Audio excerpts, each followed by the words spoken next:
Sometimes it's hard to believe I'm still alive. He rises it and he shoots. Security guards in Somalia have AK-47s. I'm woken up in the middle of the night by scratching. I'm banging. She's possessed by a jinn. You participated in an exorcism. The voice coming out is not a voice that was from a little girl. There must have been a point when you think she's possessed by a jinn. Why do you possess this girl? Who sent you? And the jinn says, these boys holding me are next. I'm out. They're watching me from the windows. There's so many of them watching me from the windows. He sat in his own feces. He got chickens, Drew's symbols. They noticed his feet are no longer touching the ground. You got hunted down by spears in Somalia. He goes, boom. Some gang members came along and one guy disappeared. He tells me, shut your mouth. In Turkish, bro, bold, grey hairs, big moustache, big men with massive beer bellies. They're smelling funky, teeth missing, the whole shebang. So I said, yo, where did my bike go? See him doing this. That was one of the stupidest, scariest, the closest I came to dying.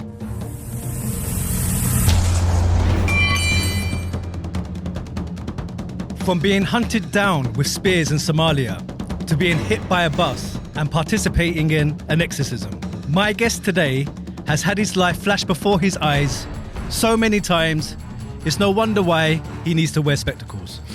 With his spectators hailing him as TikTok's best storyteller, it's time to get unchained. Admiral Diqo, assalamu alaikum, brother. Welcome to the show. Brother. Thank you for having me. Did I pronounce your name right? Diqo is the typical pronunciation. Diqo, my apologies, brother. Yeah. I mean, you said it best. Just phenomenon. Sometimes it's hard to believe that I'm still alive, you know? I find it difficult to accept that these things all happen to me as well. You know, you hear about these stories online, all that stuff, and then when you go through it firsthand, it's just shocking to think that this is actually reality.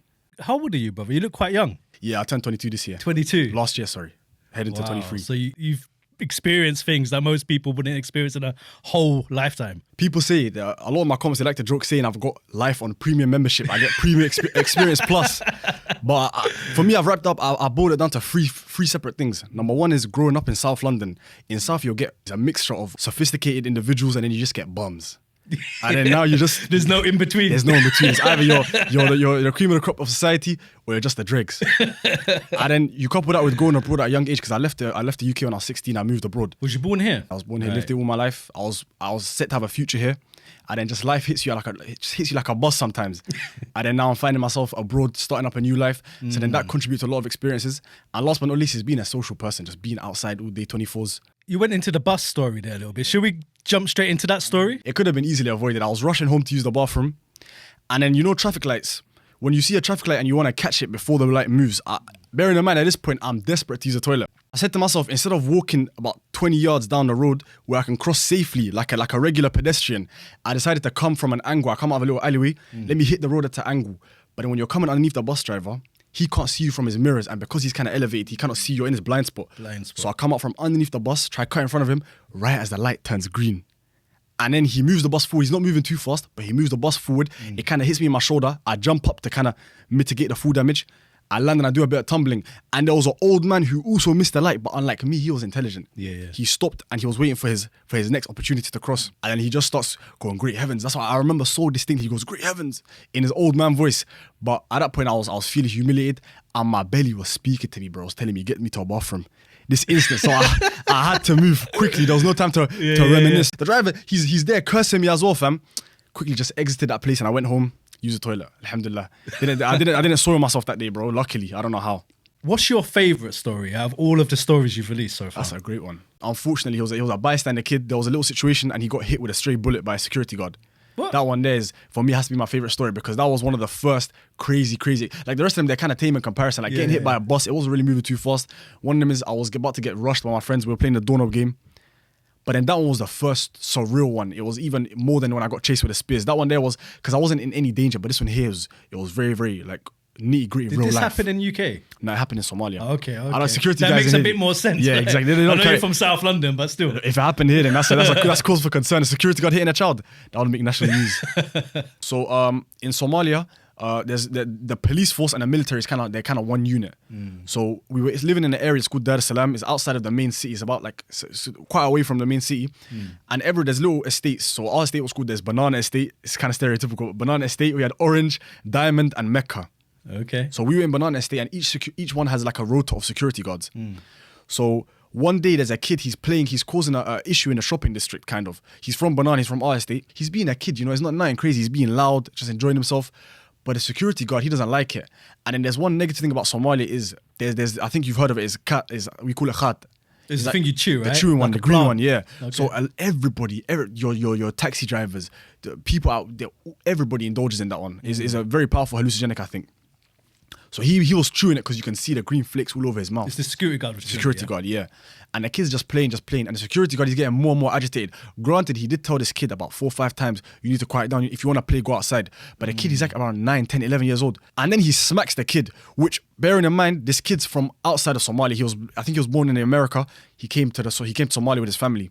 So for him, he's never been hit by somebody who's not his parents in his life before. Yeah. So he's offended. He goes to his older brother who's at the school. His older brother's even more outraged because you would be if a random security guard who's on drugs is here smacking your little sibling, you're going to take offense to that. Definitely. Comes back with a crowd of his friends. You know how kids are, they just like that. He's about 19, this guy, by the way. They're there just, riling him up that you got to smoke him. They get the security guard and then he's feeling cornered because you got a bunch of agitated teenagers there confronting you. And he's on drugs or he's high off his mind at this point in time. And then some aunties from the stores, they're coming out to try and do damage control. And this is where we've arrived now to kind of see what's going on. There's a commotion, we're seeing a crowd form. And the security guard, they all carry rifles. Thing is, they carry these rifles, AKs, majority of them. And he kind of racks the slide backwards because he's feeling like a type of way. And he's holding it just one hand. You can just see there's a lack of discipline, just holding it one hand. And the aunties are telling him, calm down. Yeah. You're holding a gun. You can't be agitated. And he's saying, if you guys don't move, I'll just open fire on this crowd. And the older guy, it's gone from your brother's been slapped to this security guard. Now he's doubling down on what he done. He doesn't care that he slapped your brother. Now he's threatening to shoot you, man, as well.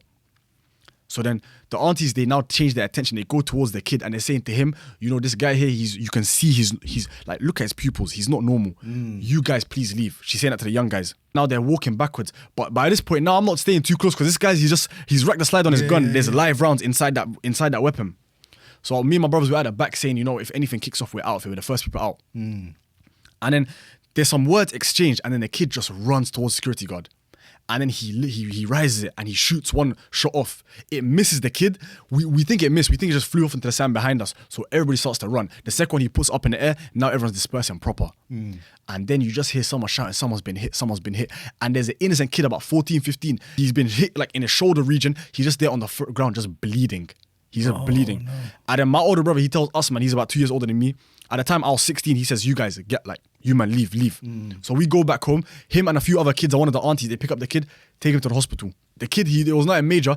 But what's funny about it is once I put up that story on my TikTok, some guy, he commented first. I go through a lot of my comments. He commented saying, yo, that was me that got shot. No. Thank you for sharing. And then he sent me a message because he was speaking in Somali, so I'm assuming he was born and he's native to Somalia. Saying it was me, the kid that got hit with a bullet. Thank you for sharing my story. But again, I'm quite skeptical. It sounds supernatural, this story. It doesn't sound something that sounds outside of the realm of possibility. Yeah. But so many people have confirmed as well. They've kind of cross-referenced. Another guy reached out saying that he came the year after that in 2019 and everybody was talking about it.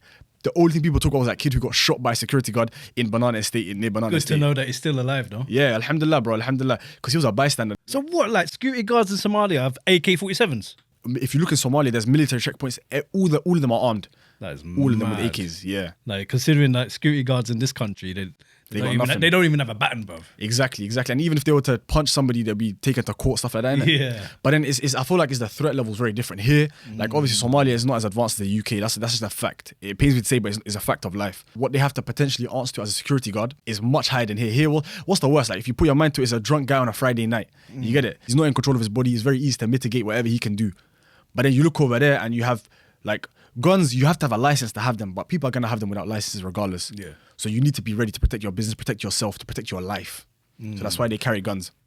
So why do you think that it's like that in Somalia? Because alhamdulillah, it's a Muslim country. It's a Muslim country, yeah. But so it's quite surprising. Yeah, definitely. But we're recovering from a civil war. I feel like we're still now, like our government is in its infant stages because there was a brutal civil war. I think the reason you see a lot of immigrants nowadays, Somali immigrants in the UK, in the States, even Australia, I've seen some from in Australia, is because their parents are fleeing a civil war, brutal civil war. If you go on YouTube, type in Somalia in the 1970s, you'll see beautiful pictures. You'll see people going to school, education. We were a developing country. And then all of that was stopped. And then time was turned back for us specifically because of the civil war that just destroyed. And then now you're still feeling the fallout. You'll still see terrorism attacks, this and that round. It's a sad situation all around. So what's the best thing about Somalia? Obvious answer, the beach. The beach is wonderful. Really? I've been to a lot of beaches, yeah. In my opinion, the best beach I've been to. The waves, the sea, the sand, white, fine-grained sand. beautiful. The best beach I've been to in my life. Why do we never see pictures of this? The only beach I ever see of in Somalia is the one in Mogadishu. Yeah, that's the one I'm talking about. Oh. The beach in Somalia. Is it really nice? Yeah, amazing. I'll tell you, I've been to Antalya, Dalaman, Izmir. The best beach by far is the one in Somalia. Just the quality of the sand, the water is just beautiful turquoise, and then you go out further and it becomes a deep, rich blue. The best beach I've been to in my life. One of my favourite subjects to talk about on the show is like the spiritual side of Islam. Yeah. I know you've had some experiences. Yeah, I've had several experiences. The first one, again, came really... One thing before we start is, I do want to mention, you know, even though we're Muslim and we believe in the unseen, the ghaib, we believe that there's jinn that exist on this earth alongside us, we just can't see them. It's more of a belief because you are told to believe. It's not like for example, if I also ask you, you believe in God. Muslims steadfast, we answer yes, 100% there's a God that exists. But a belief in the jinn before this, for me, before my experience with them, was more of I believe because these guys told me they exist. These guys have had experience with them, and God has mentioned it in the Quran as well, so that kind of solidifies it for you. But it's not as concrete as my other beliefs. You get it? Until you experience it. Until you get your first one. There's a little doubt. You see what I'm saying? There's a little doubt of what if it was just a mental disorder. Yeah, definitely. I've had experiences with jinn as well. That's why I know there's something. Exactly. In Islam, it tells us what it is. Exactly, yeah. Yeah. So my first one came when I was 16. I was in Somalia. One of my friends, he was from the UK also. He was there in Somalia, but he was on a much more permanent basis, right? He had an auntie who was afflicted with jinn. Now, at the time, we never knew this. I was just told, because you know you don't want to share your family secrets. You just keep it to yourself, kind of. So I'd frequently go to his house, play FIFA. Me and my brothers, we were very close. My family, his family. And we knew his auntie was sick. But in Somalia, they just say this person is ill. They don't really go into details. It could be physical, mental, spiritual. They just say this person is sick.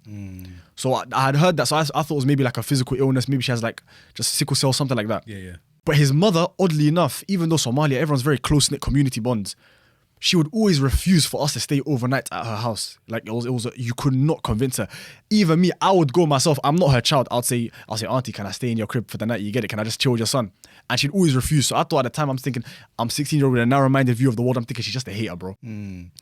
Red flag though. Red flag by 100%. Look, in hindsight, it was foolish what I did. But then his mum and his dad, they leave the city for a bit. So he's being looked after by his auntie who is sick. Right. And then we go over to his house, we're playing FIFA. It's just me because my siblings are back at my crib. His siblings are outside the house as well. So it's just me, him, and his older brother. Now we're playing. In Somalia, your life starts after Fajr. After Fajr, you don't go back to sleep. That's where schools, businesses, shops, education, it all opens up. So around 8 p.m., 7:30 p.m., his auntie comes and tells me, go home. You get it? You can't stay here. You don't have permission to stay here. Go home. Is this the sick one? The sick auntie. So at that time when you saw her and she's telling you to go home. Perfect. She looked alright. She was perfect. Did Nothing it not wrong with like... her. Clock on. Nah, because for me, in my mind, I was getting dogged by his older brother. He was smoking the life out of us on FIFA. So I'm thinking, let me just at least get his brother back, just as a form of penance. Yeah. And then she tells us go home, and then she just retires for the night. She doesn't stay to confirm. So we notice that she's snoring, like from her room, you can hear her sleeping. So we say, who's now going to stop us from enjoying more? His older brother, I say older brother, but he's about 20 years old. Very irresponsible. He's a kid as well. He goes, let's just continue playing, basically. Let's continue. There's no one to stop us. And then we're playing. Now it's around 10:30, 11 p.m. This is late by Somali standards because, again, life starts at 5 in the morning. And then his older brother's retired. He's gone to sleep for the night. Now it's just me and the kid in the living room. And then he catches a glimpse of the time and he goes, we're finished. We have to go sleep now. Now, in hindsight, now it's clear to me that he was familiar with his auntie's affliction in more intimate detail than I was. He didn't seem shocked by it. So he says, we have to go sleep now. So at the time I'm saying, your mum, she has you on like a very tight leash. For her to be in another city telling you go sleep at this time. That's what I'm saying. See what I'm saying? That's another red flag, you know. That's what I'm saying. Because he's my age, 16, 17 years old. He's worried about bedtime. Yeah. So we go so after my mom calls me up because now it's late and she's saying like, you're going to stay over there. She's not aware about the sickness and the fact that I've been refused to stay here. I always make excuses. So she says, are you going to stay there tonight? And I lie and I say, yes, his mother has given us permission. Yeah. Go back, grab my stuff, run back. The houses are literally like in the same road. It's like a little L shape. Our house is over here, his house is down here. So literally 2 minutes, I run back, grab my stuff, come back to the house, and I lay out on the floor, ready to sleep because it's very hot in Somalia. You can sleep on the floor.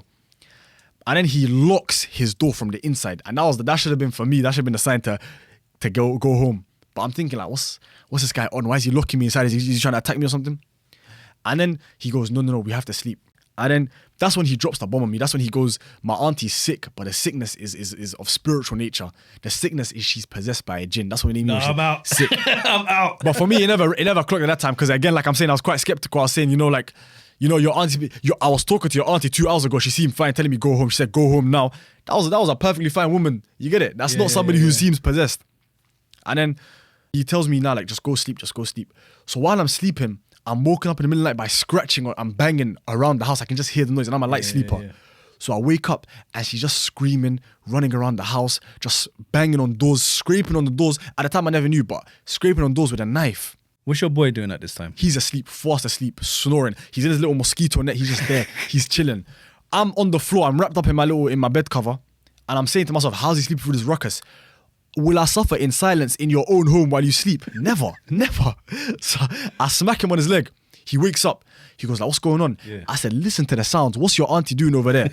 And he hears and he goes, calm as you like, cool, as if it's a regular occurrence. He goes, she has a knife. It sounds like she's got a knife on her. And then you're in a bit of a sticky situation. See what I'm saying? And now that's when it dawned on me that in this household particular, it's common for his auntie to roam around at nighttime with a knife, banging on doors, screaming, shouting. And the shouting is not even regular shouting. The shouting is like a guttural coming from the depths of your throat. Howling. Like, you know when it sounds painful to you to produce that kind of sound? She's basically howling. And then he goes, you know, at that time when she's possessed, she'll be around the house. That's why we lock the door so she can't get into our rooms. If you lock her in a room, like she'll go ballistic. So we leave her to room. Everybody locks themselves in their room. You use the toilet beforehand. So you don't need to wake up until Fajr time. You don't need to use the toilet before Fajr. And then we just kind of hunker down for the night. Now that night was the most, you know when you cannot sleep out of fear, because I'm saying, what if she just circles around into the window, smashes the window, jumps in the room, and then that's it, bro. My time on this earth is done. Yeah. So I couldn't sleep that night. When Fajr rolls around, I pick up my stuff. I don't even say goodbye to nobody in that house. I just grab my stuff. I go straight back to my home. I don't tell anybody. I don't tell nobody. And then I never go back to that kid's house again, just out of pure fear. Bruv, what would have happened if you didn't lock the door? Allahu Alam, bro. You get it? So the mad thing is as well that he knew all this before he let you stay. At first, now if it happened at this age, I would say this guy's he's a suspicious individual. But then we're kids. We were 16 at the time. Priorities were messed up. For me, I lied to my mum saying this kid's mum gave me permission, not knowing that they speak regularly. So when my mum brings up in passing saying, yo, like, you know, they had a sleepover with the boys last time, and his mum says, what do you mean they had a sleepover? Then I'm in trouble now. But consequently, they don't really cross through your mind at that age. Yeah. So I don't really hold it against him. Is it true you participated in an exorcism? Yes. How did you end up in that situation? Yes. We'll come back from the gym, and then one of my friends lives kind of far. So what we do is just out of courtesy, me and one of my boys, we're next door neighbours. I open my door, he opens his door. It's salam alaikum type of thing, you get it? But this guy, he lives about 20-minute walk away from the two of us. So we come out of the gym, we drop him off, and then we go home together. So as we're dropping him off, we're walking past the shop. And then we see a kid. So we're in Turkey, but there's a little Somali community center that's opened up. It doubles as a duksi. So in Ramadan, we go there to pray Tarawih ourselves in our little Somali community. And the sheikh, his son, who we play football regularly, is a good guy called Bilal. Now we see Bilal inside the shop and he basically says, yo, give us a hand. And there's a girl, she's unconscious. I thought she was 12, but her cousin reached out to me kind of after I posted a story saying she was 19 at the time, but she looked really young. So she's unconscious, she's just there on the floor and her auntie's with her and he goes, yo, give us a hand. So they're trying to take her, he said, we're going to take her to the duksi, to the Somali center. What are you thinking at this time when you see her? I'm thinking it's a medical emergency. Maybe they don't know this address, they want to take her to that address where they can call an ambulance, give the location, ambulance will come take her to the hospital. So we pick her up, put her in a taxi. She kind of laying down across. Her auntie's there on the other side, and then the taxi drives off. And then Bilal says, "Are you guys free?" Bearing in mind we've all finished the Quran, we finished memorizing the Quran, and we go, we got nothing better to do. This is kind of it's a bit of drama. Let's get involved. He goes, "Come back to the duksi. We're gonna read the Quran on this girl." And now we're locked in because again, I've had experiences. This is my third one. So I had one when I was 16. I had another one following that, but in this one here was when I was kind of grown. So this one here, I can make my own choices. Kind of, I was no longer as afraid. Yeah. So we say, you know what? It's good deeds as well. We're helping out a sick person. Let's go. We run back to the duksi. It's about 5-minute jog. We jog back to the duksi. When we get there, you enter and then there's a little back room. That's where you do the main Quran takes place. So there's a bunch of guys, like older guys from the community. There's his dad, and then we come in with Bilal, me, Bilal, and 2 of my boys. 4 of us come in, and then they're passing around like a jug of water. They're just passing that around. Everybody's reading a few verses. They're reciting verses. You blow into it, kind of, and then they'll use that for the exorcism. And then she's just laying down, her auntie's with her, and the sheikh's kind of standing over her. And then he tells us, come close. We're sitting like a little semicircle formation.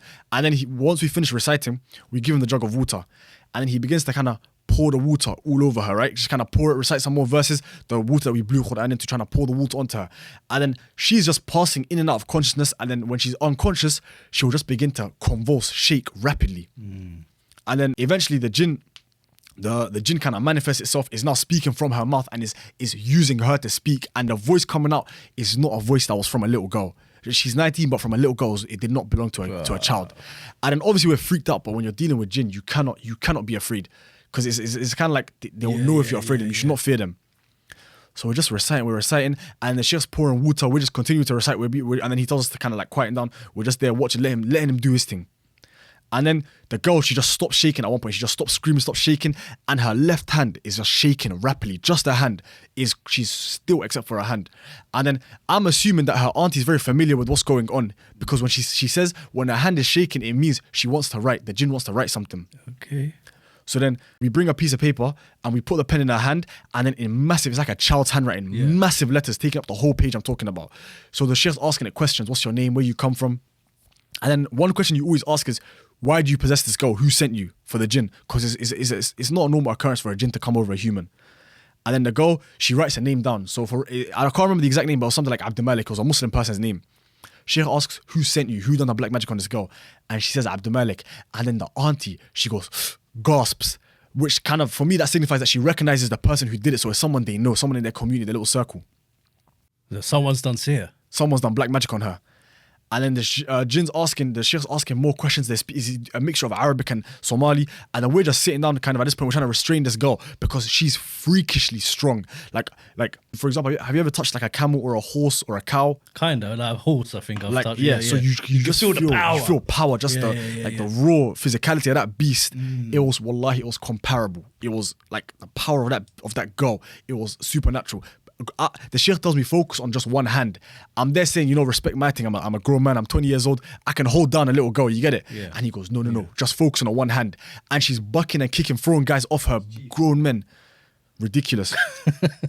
What's going through your mind at this time? Because there must have been a point when you think, she's possessed by a jinn. Yeah. I didn't know. Exactly. Well, for me, I wasn't too worried because I had wudu and made wudu. I was reading the Quran. And I don't think jinn attack people willy-nilly. I don't think they just come over and possess you willy-nilly. There's always something that happens for them to come to you. Like black magic involved. Exactly. I was not afraid in that regard. Plus, I was thinking to myself, this is a bit selfish, but I was saying there's like 8 men in this room. What's the chance that the jinn will come after me out of all these guys? There's guys, go after the big sheikh. He's the one that's actually exercising you. Don't come after me. I'm just a bystander. And then Bilal, he's just neutral. He's just efficient. He's working. Me, I've entered crisis mode where I'm just listening for instructions. Whatever the sheikh says, that's what I do. And then she begins to write more and more letters. And then the sheikh tells us to hold her fingers on her hand to prevent the jinn from escaping because he wants to get rid of it permanently. I'm assuming maybe the jinn will leave and it will come back later on. And then he's pouring more and more. And then the jinn begins to scream, I will leave, wabaha, I will leave. The jinn speaking in Somali. He goes, wabaha, I will leave. And then afterwards, the sheikh's kind of making him not swear, but double down, confirming. And then he keeps pouring more and more water. And then the jinn says something like, I will leave from her eyes. But then the sheikh, he says no, because that will damage her eyes on the way out. So he says leave from her feet. And then jinn passes from her feet, I'm assuming, because she just stops moving. And then he continues, he keeps going. And then now at this point I'm shocked, thinking you're going to drown this little girl, this is the end of her life.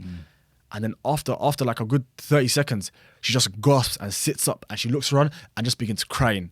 And then the sheikh says, okay, let her go. Now she's cool now, let her go. So it's left her now. Yeah. But I don't know how I missed out on this detail. Yeah. But when the jinn was writing, when we were bringing it letters, we were alternating with letters. I was holding her hand down. I was holding her right hand down. And the jinn writes, it says, these boys holding me are next. These guys holding me, they're next. No. You see, in that moment there, I looked at the sheikh and I said, you see this place where we come here to worship? I will not move from this position until you purify everywhere. The jinn's telling me I'm next. Now it's gone from a 1 in 8 chance to 1 in 3. Because there's only 3 of us holding. Bilal's not holding it. Bilal's helping out his dad. There's 3 of us holding it. It's 1 of 3. 33% chance. I don't fancy my odds. That was the scariest. That was when I felt genuine fear towards this jinn. And then the sheikh's telling me, you can't be scared, don't be afraid, it can't touch you, it's just empty threats, it can't do nothing to you. But that was by far one of the scariest experiences of my entire life. Crazy, bro. Do you want to have a little drink? So what do you think about the supermalt? To be honest, I can see why he said it's an acquired taste. It's unique. There's a few people that drink this religiously though, isn't it? I think it's Ghanaians or Nigerians. I think so. I think you might be right. Maybe Caribbean and that. Caribbean, yeah. Yeah, more time. Strong though. There was one more, wasn't there? Yeah, there was. About a tribe of jinns. Yes. So this was a bit more personal because it was my cousins. We were related from my mother's side. My mother and his mother, they're sisters. and he stayed living in with them, kind of helping them out. It was an auntie from their father's side. So this was not blood related to me. So she enjoyed Turkish dramas. So in Somalia, one form of entertainment, like a big form of media that people consume, is Turkish dramas or Bollywood dramas. And then you'll voice it over in Somalia and people, they watch it religiously. Really? Bollywood? Yeah. I didn't know that. It's big over there. It's huge. It's huge. Okay. And then I think recently they started to incorporate more and more Turkish dramas in there. She was a huge fan. I'm talking to the point where she would listen to their music, like the intro music, all that stuff. So she was very like in tune with the culture. So at one point, we're just in my cousin's room, we're just enjoying playing FIFA, doing usual stuff. His mom's in the kitchen. And then out of nowhere, she just begins to scream. Like, you know, when a scream of like something's wrong with this person, it's not just a regular shouting. So everybody rushes over, we drop what we're doing, we're checking. And when we get there, the bedroom's closer to the kitchen than it is to the living room. Because the layout of Somali houses is like the bedrooms are all the way at the back. Kitchen, for some reason, is here. And the living room's all the way right at the front. Like one floor. Kind of, yeah, one floor. So we come from the living room, and my auntie, my cousin's mum, he's kind of holding his auntie, saying, what's wrong? And she's very unresponsive. She's not responding. She's just there convulsing, screaming, and then she kind of like passes out. Now, although this one took place like about 6-7 weeks after the first incident. Okay. So that was fresh in my mind, but this one looked much more in tune with a medical emergency. This one did not look anything supernatural. So I'm saying she probably had a seizure, maybe like she had epilepsy or something. So we called the hospital, we called the ambulance. And then the ambulance is being very, very lackadaisical. So my auntie says, you guys take her to the living room, just look after her, because we don't want to keep her in the back room by herself. I'm going to go down to the hospital and get the doctors to come back with me. Now, when we take her to the living room, she kind of wakes up after about 15-20 minutes while my auntie's still at the house. And she asks for some water and some different... She's basically asking us to bring her some stuff. So she asked my boy for some water, some lemony water. And then he goes off to the kitchen to prepare that because it's his house. And then she asks me, can I get some bed sheets? Because she's feeling cold, allegedly. I know for a fact, in Somalia, it's very hot. You should not be feeling cold at any point. She could have a fever or something. Exactly. So I'm checking for a fever. She's fine. There's like her temperature feels okay. Back of the hand feels good. So I bring her more bed sheets, more and more bed sheets. We're there playing a game. My cousin, he returns, and then she's just humming. And the humming is the tune of one of the shows that she's watching. My cousin's mother, she comes back, says, doctor will be here shortly. And then afterwards, at this point, I'm saying, you know, like this is a medical emergency. There's something going on with the family. Let me not impose. I'm going to remove myself. I'm going to go home. And then his mum stops me because I've been at their house all day. If I go home with hunger in my belly, it's a wrap for her because that's my mum's her older sister. She says, I'll make you some food. Wait here. So now I'm waiting for my food to arrive. I'm there, 5-star service, just chilling. And then she just begins to kind of like just scream and shout. And so now we're worried. And then his mother comes back. And then she just begins to say things. Before, when we were holding her in a bedroom, when my auntie was holding on the floor, she was rambling. But she kept saying, they're watching me. I can feel them. They're watching me. Okay. But then we just thought it was just, you know what I mean? Like someone going through something. She's having a maybe a mental episode, psychotic break. Yeah.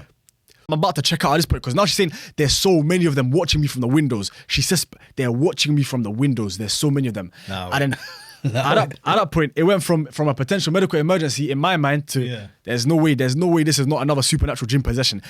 6 weeks ago, I was inside the house with one. I'll be damned. I'll be a fool if I'm here again in that situation.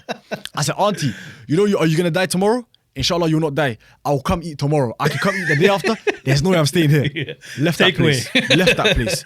Now, after I left, the doctors, they came, they check up on her. There's nothing wrong with her. But then over the next few days, she keeps reporting, like she keeps having these episodes where she just breaks out screaming, they're watching me, they're coming for me. So they take her to the hospital to do like a mental assessment. She's fine. But then now they know something is very, very wrong because a normal person is not going to keep like repeating the same thing over the course of a couple of days. So they call a sheikh now. Because now they've ruled out a medical emergency. Physically, she's fine. Mentally, she's been cleared. They call him a sheikh. And then he begins to read some verses, do some ruqyah. And I don't know the exact process, but then he confirmed while they were doing the exorcism that she was saying that a whole tribe of jinn had possessed her. And when the sheikh asked, how many of you are there? They said more than 100. And we're waiting to take back her body. They said we were waiting outside the windows to come back in her body. It was ridiculous. Come back, so they've been there before? I don't know how valid this is, but apparently when she was younger, she was wearing perfume. And what the jinn said that it got very, very attracted to the smell of her perfume when she was younger. I'm talking 11, 12. She's on her way to madrasa to go learn, to school. And the jinn caught whiff of her perfume. And from then until now, they've been possessing her. But it never really manifested in anything. She had these little episodes here and there throughout her life. But this one here was major, the first major one of her life. And she was very young, like 25, 26. And they said that there was a whole tribe of them waiting to take back her body. They lived inside her body, apparently. Wow. So they were hundreds of them were looking through the window. Through the windows. So definitely were looking at you as well. That's why nowadays I never step outside of my house without wudu. Never. Because that keeps, and reading my Quran as well, but that one there protects you from black magic and sihr is because when you see the genuine fear in her eyes, because she was looking around. You know, someone's looking into a blank space, their eyes are not really focused. But you can see in her eyes there's something that she's looking at. And this is a grown woman in genuine fear like a child. And then in that situation there, I said, there's no doubts in my mind that this woman's going through something. And I'm young at the time. I said, respectfully, I don't have the mental capacity for a second incident. I'm still struggling to sleep based on the first one. I said, I'm not here for this one. Respectfully, auntie, that's you guys as family. You guys are handling that one. When there's jinns, there's usually black magic, as we alluded to earlier. I remember hearing something about a magician being chased down by like some Ghostbusters or something like that. So in 10, 15 years ago, me and bros, we were very much into the supernatural side of things. There's one YouTuber, amazing, called Adventure Allah. I don't know if you know him, but he goes... This the guy that goes into the caves and the desolate places. Oh my, insane. And the videos, they look ridiculous. There was one where a water tank came flying, a massive water tank came flying at him. So we were very much into that occult, all that stuff. And then we discover this series of videos because mom, she noticed us watching it and she goes, like, you guys are watching it, this looks like more fantastical, dramatic, like it's more dramatic. Let me show you the nitty gritty details of this one. And she has these videos on Facebook and they're on YouTube as well of like, there's a division in Saudi, is government sanctioned, is official, where they go and they chase down these magicians who are suspected of doing black magic. They'll chase them down and they'll explain how and why the sihr has been done. So for example, in one of the episodes, it's on YouTube, you can see it on YouTube.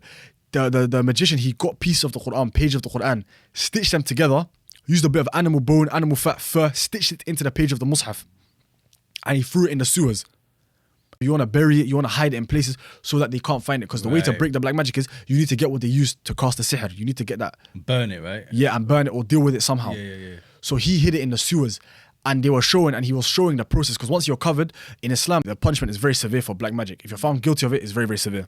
So before they dealt the punishment to him, they said, explain what you've done. You get it, because your time on earth is short-lived. You're finished. You just show us what you did. So he's recreating it for the cameras. He's showing that he went into a cave. He sat in his own feces. He got chickens, drew symbols. He sat there for about 3 days in that cave, calling the jinn, summoning the jinn.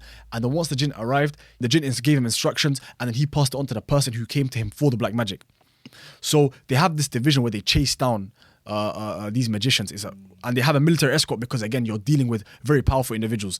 You know, jinn magicians, they make a lot of money. If you have a girl that you want to marry but she's already married, what you'll do is you'll contact a magician to cast black magic on a couple so they can break up. And it's even mentioned in the Quran that they won't learn anything aside from what comes between a man and his wife to break you up.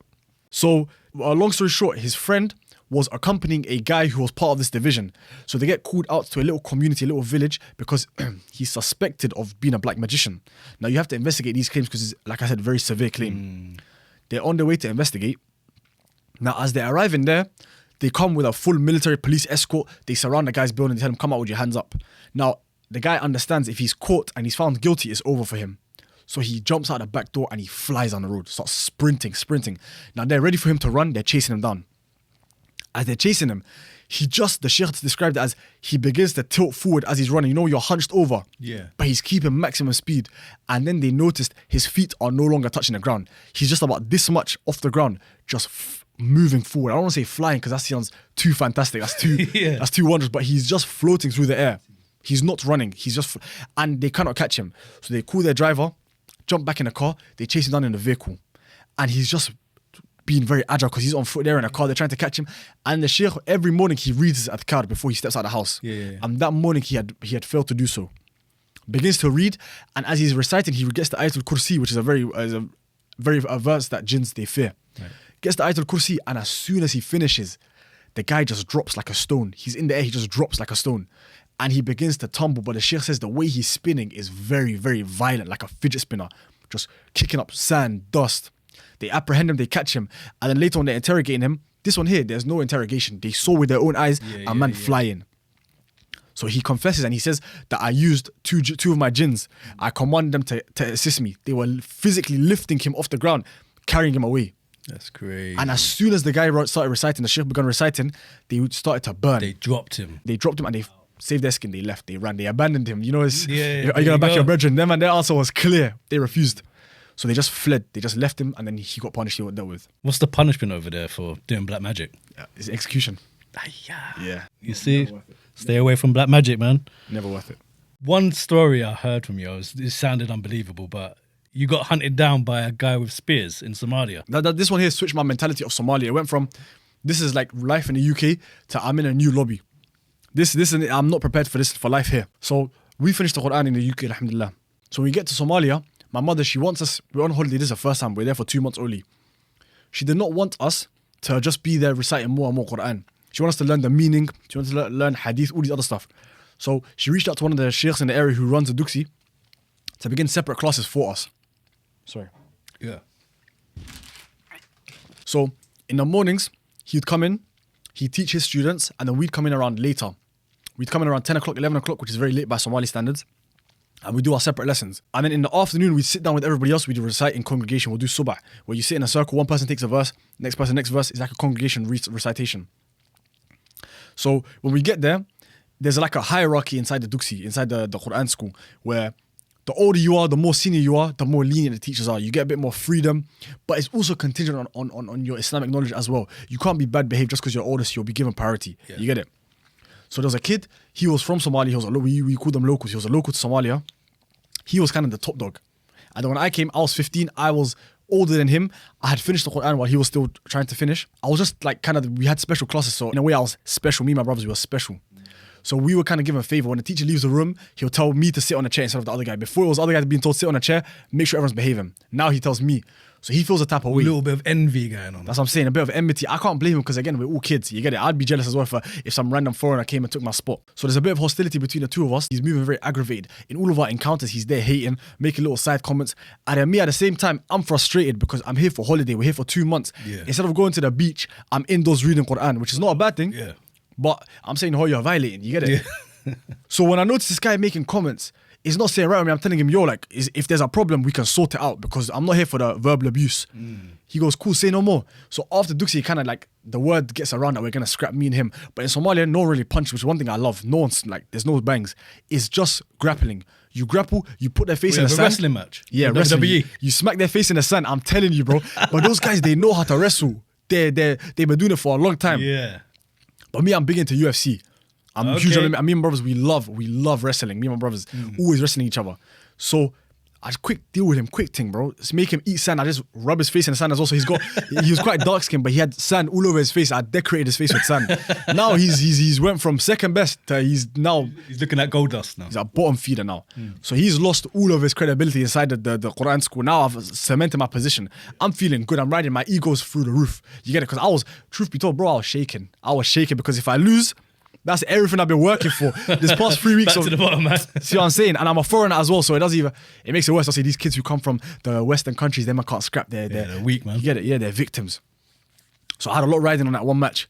Alhamdulillah, delivered flawlessly, smoked him. And then he has a lot of hostility. So when you're older, you get privileges. Like I said, we come in very late. He's allowed, so he'll come in early. He'll recite his lesson. And then he'll go back home to eat. He's given permission to go back home to eat. Everybody else brings food to the school. He was one of the older kids. He's allowed to go home and eat. So in between my area and where the Duxi is, where the Quran school is, there's a big stretch of sand, just barren. It's a wasteland. As I'm walking there, I notice a figure walking towards me. We're wearing a uniform, is a white imamat and a thobe. And I notice him walking towards me. I'm not thinking much of it, you get it. It's boiling, the sun is cooking. I'm losing brain cells by the second. So I'm saying, let me get in the shade. Then when he gets inside the distance where I can see clearly who this guy is, I notice it's the same guy from earlier. But he's carrying a plastic bag, just a black plastic bag. Yeah. And then he sees me. Now we're looking at each other. And like I said, this one here, I was kind of in the wrong for this because I see him staring at me. It's not going to do. I should have kept on going with my business. He goes, what are you looking at? I'm giving him dirty eyes. Dirty eyes. He goes, what are you looking at? But I definitely instigated because I was giving him dirty looks. And he goes, who are you looking at? And me, I've already given this kid a lesson. I know when it comes to a contest of physical strength, I'm above this guy. He can't do nothing to me. So I said, there's no reason to be respectful. I said, do you see anybody else? Look around us. We're the only two people living in this area. Do you see anybody I could be looking at? And he doesn't take kindly to my words. Understandably so. Yeah. And he has this little bag. he drops it to the ground. Not drops it, but he lowers it down to the ground. And you know when the bag hits the ground, you can see something heavy in the bag. Right. And you hear metal on metal. And I'm confused because everybody carries these bags. I'm carrying a bag myself. Yeah. But my one has my kitabs, my books, my pens for the translation, all that stuff. It's not adding up. It's not adding up. Then he reaches into the bag. And I was already familiar with this because we had a house. There was a house that near my cousins lived. We were building a house next to theirs. But then people would come and steal materials from the houses at night time. You get it? Like your bricks, your cement. So you want to hire a security guard.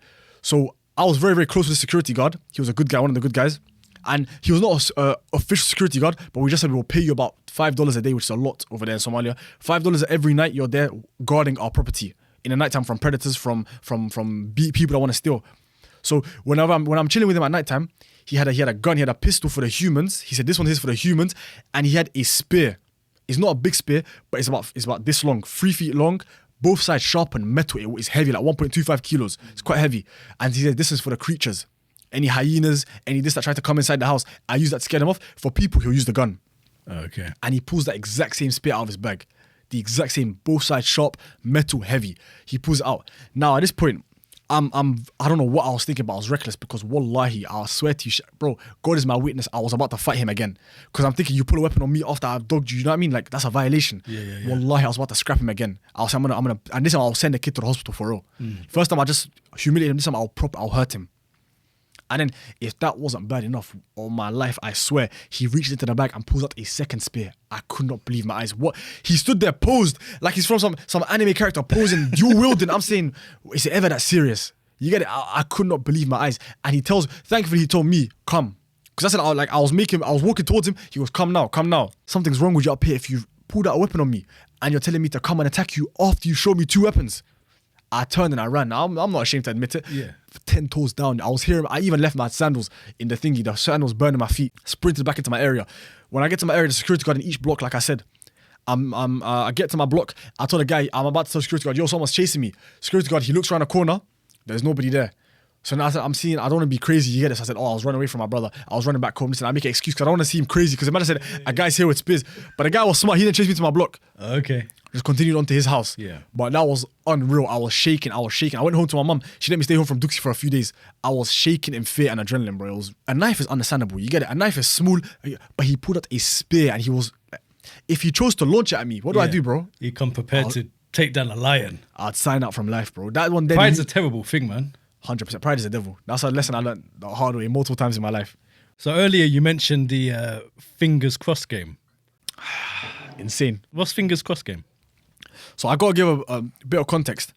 You know, young boys, we don't know how to bond properly. You get it? Like we bond through experiences rather than spending time with each other. So when I went to Turkey, like I said, I went as a 16-year-old. I finished year 11, I had my GCSEs, but I couldn't start university. So there was a university I wanted to go to. I couldn't start it because you need to finish grade 12. You have to have a high school diploma and you have to have your SAT exams if you're a foreign student. So year 11 is equivalent to grade 10 over there in the American system. You need to do your A-levels. That's equivalent to a grade 12 diploma. So when I'm applying for university, they told me you need to do this. So now we're looking for schools that I can go to just for 1 year because I finished year 11. We kind of scammed the system. We told them we've done grade 11 in the UK. We're here for grade 12 only, 1 year. So we get to the school. I find the school is an international school. We get there and I find out there's 4 other guys from the UK in my area. So naturally, we're going to bond. We're going to bond. But we're only here for 1 year.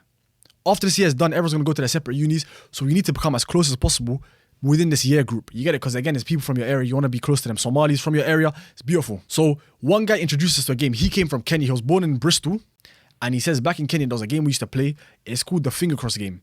Very simple. You cross your fingers at all times. Simple enough. So like this. Like this. You can't even do it. It could be like this. It could be anything. It could be your baby fingers. Any fingers. Any fingers. One hand has to be crossed at the very least. And then he goes, if you're not crossed, anybody else who's in the game, they will just come and deliver the most monumental, fantastic slap to the back of your head. Insane. So, of course, like I said, this September, I'm talking, we've known each other 3 days at this point and we're here threatening to slap each other. That should give you an idea of our where our headspace, where Sounds we're at. a bit too high risk for me, man. See what I'm saying?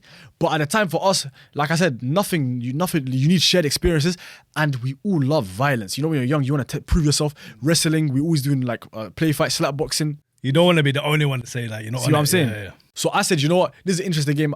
How hard is it to lack? For the first week, I'm telling you, mid-lesson, the teacher's at her board. She's at her board, she turns around. Sometimes we don't even give her the courtesy of turning around. Mid-lesson, you see someone not crossing their fingers, you'll just give them brain damage. Smack them one time. So there were 2 instances, like I mentioned in my story time, that made me say I'm not playing this game. I was slapped a fair few times, but nothing crazy. But there was 2 incidents that cemented my status as a retiree from that game. I left that game with a smile on my face because of these 2 incidents. Number 1, 4 of us, we come in public transport. One guy's bougie. He wants to pay extra money to come in on a school bus every day. So we come in earlier than him. We're waiting for the school to start. We're there chilling, we're just baking off. Everyone's crossing their fingers. He bops into the classroom. I'm on my way out of the classroom. I see him. So I go, yo, bro, what are you saying? He's saying, walk on. One hand's holding his bag strap. Other hand's coming to spud me. As you can see clearly, there's no fingers crossed.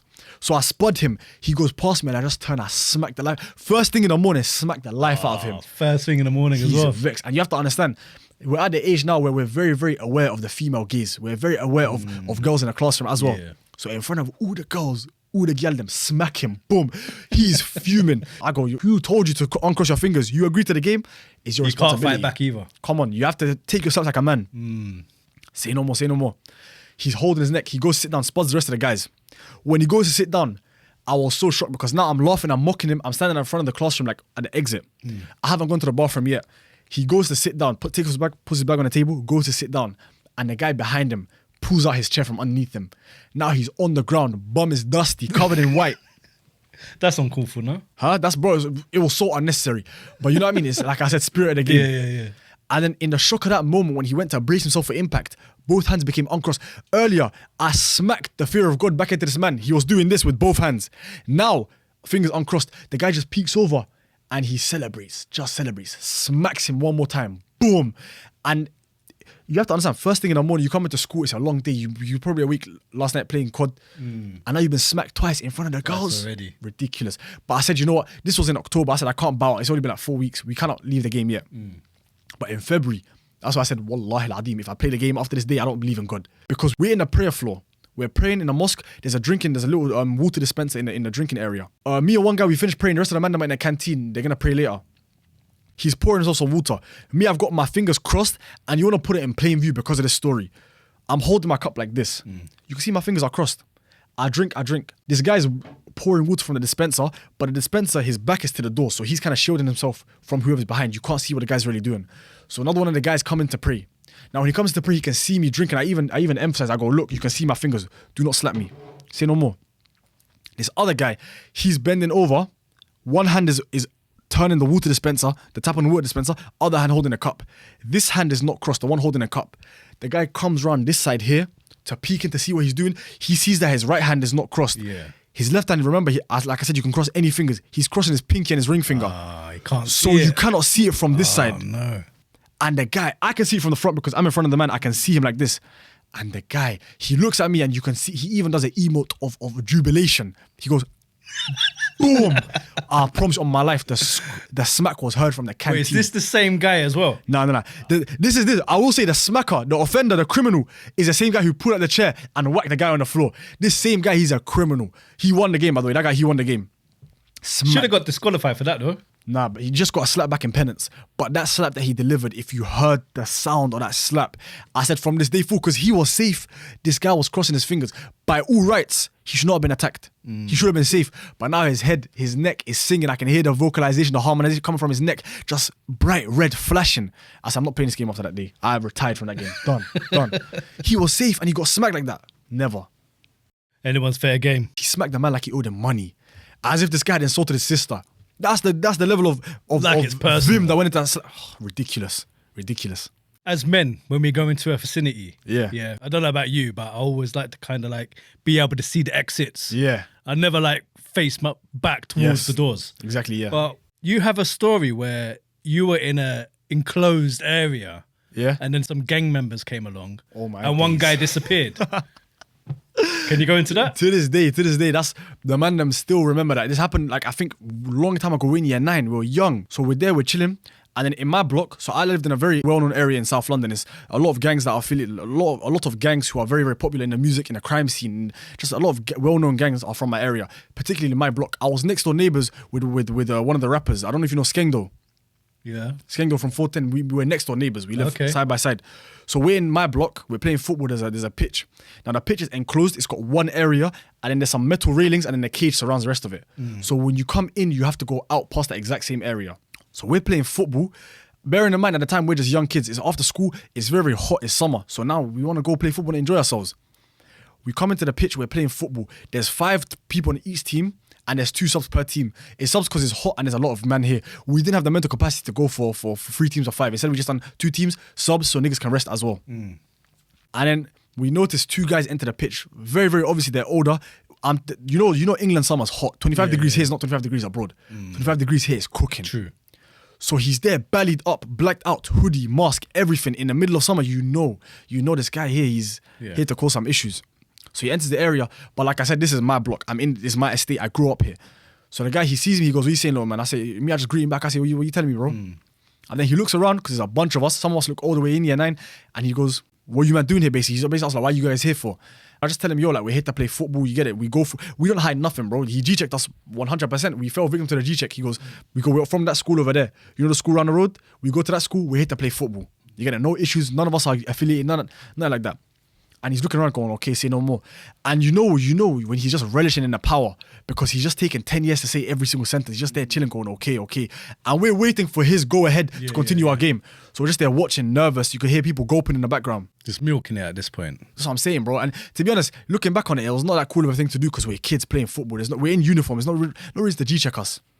And then he goes, okay, make sure you man go home afterwards. And then I'm thinking, we have school on Monday, but we were going to go regardless without you saying that, you get it? Talking like he's your dad or something. I will never say that in real life. At the time, never. I go, "Bro, that was a plan anyway, bro. Like, you get it, we're going home." He goes, "Say no more." He leaves. Now we pick back up on it, we continue our game, you get it? And then we notice, we have 5 guys on the pitch, that's 10 man, cool. One team has 2 subs, but the other team, very noticeable, that one of their subs is missing. One of the guys has just disappeared, just gone. And then we hear him outside the cage. He's leaning. You know, a man's leaning on the cage with his full body weight going, "Yo, man, have they left yet?" We turn and we say, "Where did this guy come from?" And we ask him, like, how did you get outside? Because these guys came from the entrance. Yeah. They came in straight, made a beeline straight to where we were playing. So if you went, we would have seen you leave behind them. We didn't see you leave. He goes, "There's a foxhole that I escaped out of." Now, I know this hole because when you're playing football, the ball will come out, it will go to the little grassy area, then there's that hole underneath where foxes, they use it to come in and out of the estate. The fox is literally the creatures, the animal. I see people asking in my comments, "What's a foxhole?" It's a hole that the fox has dug out with its paws. It can't be that big. It was like this big, bro. Like this big. Enough for your shoulders to fit through. A child can fit through that. So he went into the foxhole? He went through the foxhole head first, and what makes matters worse is the pitch is here, the foxholes are way away. So that means he saw these men before they entered the pitch. He saw them arriving. Didn't say nobody. Went from his side out of the foxhole, escaped head first without saying a word to any of us. He abandoned 13 guys to their fate. Imagine those guys had been on badness. Imagine they came there to actually do us damage that day. Yeah. He would be the sole survivor by himself. He didn't think to warn us, "Yo, man, and people are coming, like, you know what I mean? Look alive." This foxhole was far away from you, though. Far away from us. So he must have planned that beforehand. If man come for me, you get it? I'm going to go jump in that foxhole. See what I'm saying? He must have done that. He pre-planned that. See what I'm saying? He must have seen the ball go, because the ball went out a couple of times, isn't it, when we're playing? So he must have said to himself, "Yo, if anybody arrives, this can be my escape." That possibility of going through the foxhole didn't occur. Whenever the ball went, we would all go around to get the ball. But he must have pre-planned and said, "I'm going to go through this hole when I see guys." And then he saw the guys before they entered the cage. He saw them when they were outside the cage, making their way into the cage. And he said, "I'm going to survive by myself. I will not warn anybody. I'm not saying, man, there's guys coming into the pitch." We stopped when we noticed them in the page. You know when you come in and you just see out the corner of your eye, somebody there posted. That's when we stopped and we picked up the ball and we turned to them and we said, like, you know what I mean? We stood at attention ready for them to say what they were going to say. He abandoned us. And then, you know, we were wearing white shirts. He's wearing grey trousers, just covered in mud, covered in the dust. He had no shame, zero shame, just saved himself. I will say that's survival instincts. I cannot fault a man for wanting to survive, you get it? Yeah. But, you know, no, actually, I'll blame this guy. Sorry, let me double back. Because we asked him, "Do you know these fellows?" You see, if he knew these men and they were looking for him, I'd get it. But he says, "Nah, they just look scary in that." For no reason, zero affiliation. He's a good guy. We go to our dad's pray at the same mosque. I know this guy. Yeah. We're not involved in the slightest regard. out of pure fear, he went to save himself. That was cowardly. They could have just been coming over for directions. You get it? My man jumped in a Vauxhall. You get it? And he just made himself look like a fool. But to this day, we don't let him live it down. Everybody knows. And even when it got popularized, we spread tales at the school. We were even telling people this guy escaped through a foxhole. Bro, it's insane, bro. Insane. That is insane, that one, man. Genuinely. In the hood, yeah, especially when you're growing up, it's not uncommon for mans to get jumped, get into beef. Yeah. But it's not common to get jumped by a gang of senior citizens. Which is insane. Happened to you, right? Yes. Yeah. Me in particular, I didn't get jumped. I just had a one-on-one with the guy my age. But my friend who was with me, he got beaten down by a group of old men. Guys old enough to give birth to my father were attacking him. I saw that. So we bought a football. Now this is in Turkey. It didn't happen here, but it happened abroad in Turkey. So naturally, we're black, we're abroad. Turkey by no means is a racist country. You just get these type of people everywhere you go who hate you for being different. You get it. Turkey's one of the people who have the biggest hearts of all time. They welcome us like we were their brothers. So we're in Turkey. We had a good relationship with the locals in our area, with the Turkish natives in the area. We had a lovely relationship with them for the most part. These times we're broke. It's like right after COVID, we're young, no one's working, we're in a foreign country. We're just living off what our parents send us for allowance. So we put some money together, me and one of my friends, and we buy a nice quality football, very beautiful football. We're using that ball to play. Now there's a guy from Somalia. We're majority from the UK. We're all foreigners. He's from Somalia and he moved to Turkey. So he asked my friend who's holding the ball, we take turns holding it, and he goes, that sounds crazy to say. Bro, we take turns keeping the ball at our house for the night. Right. And then, that's insane. So, it's his turn to have the ball for the night. I'm keeping that in, by the way. Yeah, please do. And he goes, so Mo calls me up. He goes, yo, he doesn't call me up, but he calls my boy up and he goes, yo, can I get the football? And then my boy, we're 50-50. He doesn't need to ask my permission for anything. We both own his football. So I'll trust his judgment. He goes, yes, you can have it. Because Mo, he's a reliable guy. He's a good guy. So afterwards, he gives Mo the football. Mo says, I'll give it to you in the same condition that I left it in. That's a promise he gives us. He said, I'll give it to you the same condition you give it to me now. Yeah. So we say, we'll take him at his word. He's a man of his word. Give it to him. Gave him the ball. Calls up my boy not 20 minutes later saying, yo, my boy says, he knows the reason for the phone call. No one finishes a football session 20 minutes. He goes, what happened, man? He goes, I got robbed. He goes, how'd you get robbed? He goes, the ball went over the cage. We went to go get it and there's a kid holding a ball about 8 years old, small child. Yeah. I said, yo, little man, let me get my ball back. The kid's father jumped out of his car, said, if you speak to my son again, I'll smack you. You get it? I'm assuming just maybe because he's different, he's a foreigner. I'll smoke the life out of you if you talk to my son again. The guy says, I'm not trying to disrespect, I don't mean to impose, but he's holding my football. And the guy says, no, that's his football. I bought him, I have the receipt, which is a blatant lie. So then, long story short, they leave it at that because Mo's very small. He's 5'5", 5'6". He weighs nothing. In wet clothes, he'll weigh 55 kilos. Goes home, calls up my boy. Now my boy knows that it's not just something that'll affect him. He calls me up as well. He says, yo, I gave the ball to Mo. He got robbed. You get it? So now I'm vexed. I call up Mo because this is my life savings. At this point, that's my net worth. I put it into that football. Call up Mom saying, what do you mean you get robbed? He explains his side of the story to me. I'm frustrated, but in life you live and you learn. You take L's. Yeah. Fast forward 3-4 weeks. We're playing football in the same cage again. That's our local spot. And we see the kid, his pops, and his older brother coming to the area. We all live in the same area. They're coming to the cage. And then Mo, he says, yo, he noticed first, he goes, man them, that's you guys' ball. The one that got robbed, that's the guys who took it from me. Did they have your ball? The kid was holding our football, our exact football. We said, yo, let's go get our football back. But we said, Mo, since you're the guy that on the night you had the ball, if we say that's my football, it will look very suspicious. Like Mo went to call somebody else to come and grab the ball. You get it? Yeah. So you go, we're going to be we're going to be their security, but go and tell the guy, give me back my football. Yeah. He goes up to the kid's dad. We're expecting a civilized, rational conversation between Muslims, between good people. You get it? And Mo says, run me that ball now or these two are punching you up. And bear in mind, Mo's been there longer than us, so he speaks better Turkish than us. Joker. So I'm thinking to myself, I said, when we were discussing, we said, Mo, ask for the football back. We're just there to impose like a physical presence. We're not there to... He says, these guys will punch you up if you don't give me back the football. And Dad, he takes one look at us. He looks at me, looks at my boy, and he goes, you're going to punch me up? Mo says, they'll send... Calls up for police in that moment. The guy's son, the guy holding the football, his older brother, he's aggravated because imagine someone threatening to punch up your dad in front of you. You'll get vexed. So now he's very, very heated. Him and Mo are going back and forth. I'm trying to tell the uncle, yo, uncle, chill out. It's not that thing. You get it? He's trying to backtrack now for him. You get it? I'm saying, we're not associated with him. Just please, let's have a conversation. He goes, I'm not speaking to you guys. He called up police. And the police officer came. By the speed of the response of the feds, In hindsight now, I'm going to go ahead and say that this was someone he knew. It was a relative of his because the guy came on badness. Feds, normally they come in on Turkish police are amazing. They're cool. Non-biased. You get it? They're cool. But this guy came in on badness, on violence. Jumps out of the car, hand on his hip, they're all strapped. He has a hand on his gun. And he walks into the area. So after he goes, what's going on here? Then the uncle goes, these guys are they're threatening to beat me up. I go, yo, officer, it's not that thing. He tells me, shut your mouth. He tells me in Turkish, bro. He goes, kapachenin and shut your mouth. Close your mouth. I'm thinking there's no reason for that. And he's doing this, shut your mouth. I'm compelled by law and by force of deadly violence to close my mouth. Cool. He tells this side of the story. I'm now telling Mo, I know Turkish, I understand it, but I don't speak it as well. Yeah. I'm telling Mo, you're going to translate for me. I don't want you talking no more. So I'm trying to explain the situation. Officer takes the ball. He goes, if you're both claiming to have receipts, I said, officer, I've got a receipt at my house. My younger brother, I'll call him. He'll bring it in 5 minutes. He'll run there. Officer says, I'm not waiting for nobody. Come down to the station with your receipts. We'll verify over there.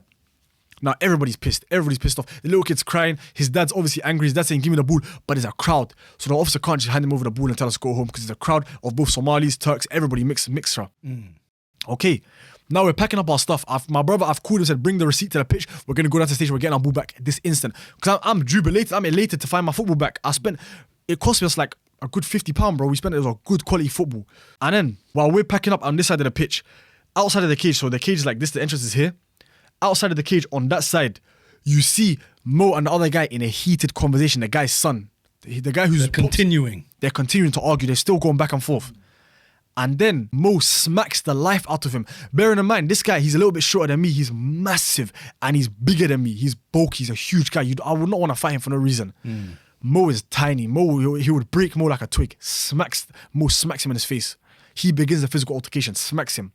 And then he turns, wallahi, Shak. He runs. He turns and he comes round the cage. We're outside the cage at this point. And he comes to us and he goes, man, them, protect me. Protect me from this guy, wallahi. Now, obviously, I turn, I'm saying, what's going on? I turn and I see this behemoth, Goliath, chasing Mo. So I step out in front of him, I go, yo, like, calm down, what's going on? He goes, move out my way. No time for talking. I'm going to smoke this guy. I said, yo, bro, like, calm down, let's speak. He goes, I'm not speaking to nobody. Get out my way. This guy smacked me in my face. I can't believe what I'm hearing.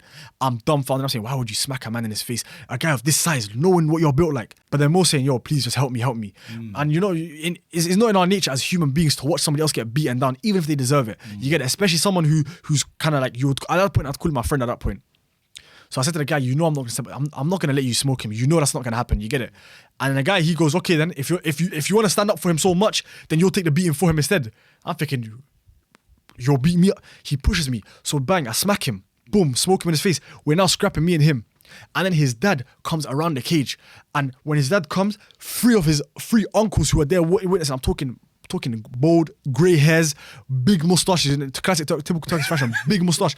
They're coming to jump on my boy because my boy's now trying to back me against this guy here, isn't it? We're scrapping. And then I just hear my boy saying, yo, back beef. I turn and he's there against the cage like this. 3 grown men smacking him, beating the life out of him. Who, Mo? No, my boy, my friend. Please, try to guess where Mo is. Remember, Mo was behind us. Me and the guy He's now. the instigator, I'm fighting on Mo's behalf. He's the instigator. Where do you think Mo's doing? What do you think he's doing? Is he assisting us? Is he helping my friend who's getting 3v1 in the corner? Well, I'd like to think he's backing you right now. If only the world, if only. He's behind me. I got my back to the cage. Guys in front of me. Mo's in between me and the cage, holding onto my shirt. He's even restricting my movement, so I can't even get my foot down properly. I'm having to fight while having a liability strapped to my back. And then I kind of shake Mo off. I break away from this guy and I go and I hit one of the guys in the back of the head, the uncles who are beefing my boy. And then now I'm facing the road and I see cars pulling up, vans. Niggas are jumping out, telling their kids and their wife stay in the car to come and fight us. They're telling their kids stay in the vehicle to come and fight us. Big men with massive beer bellies. At that point I said, yo, disengage. We're disengaging and we're fleeing. There's no way we're fighting these men. And then we hear the sirens. The officer spun the block because somebody has called him back now saying that there's a fight going on. We grab our stuff, we're dashing, run to my boy's house who lives right next to the pitch, knock on his door, he's on the phone to his mum. We knock on the door, boom, boom, boom. He opens the door saying like, what's going on? He's on speaker with his mum. We go like, get out of the way, let's in the yard, we jump in the house. There's a bit of commotion, isn't it, going on because we're high on adrenaline. Yeah. His mum's saying, what's happening? She's shouting, what's happening? And then Mo, like I said, he's from Somali, so he speaks better Somali than us as well as better Turkish. So he goes to, yo, Habir, auntie, he goes, auntie, these two are starting fights with the locals. So please... So after my friend, his face is swollen because of the beating he took on your behalf. Me, I got banged a few times. I got a few good licks in, but this guy was big. I got banged a few times. We're now both in pain from the fight that you started, that you instigated. What about Mo? Pristine? Mo, wallahi, he did not get touched. Wallah, he went there perfect. HP bar on 100%. So let's recap. He lost our football. He escalated a civil conversation, escalated to physical violence. He now put hands on another man first for no reason. And then he abandoned us in our time of need when we're fighting on his behalf. He abandoned us. And then we get back to the house. You want to be trying to hot our business out to think that we're fighting with the locals. From that day, I promise you, no one chilled him. He got excluded from every motive. I don't feel bad. He got excommunicated. No one was friends with him from that point forward. Because a man like that will just get you in situations. He'll just get you in problems. Just beef. So you've never spoken to Mo since? Never. I can't believe you've been through so many things in your short life. Like I said, bro, when I first moved to Turkey, it felt identical to the UK.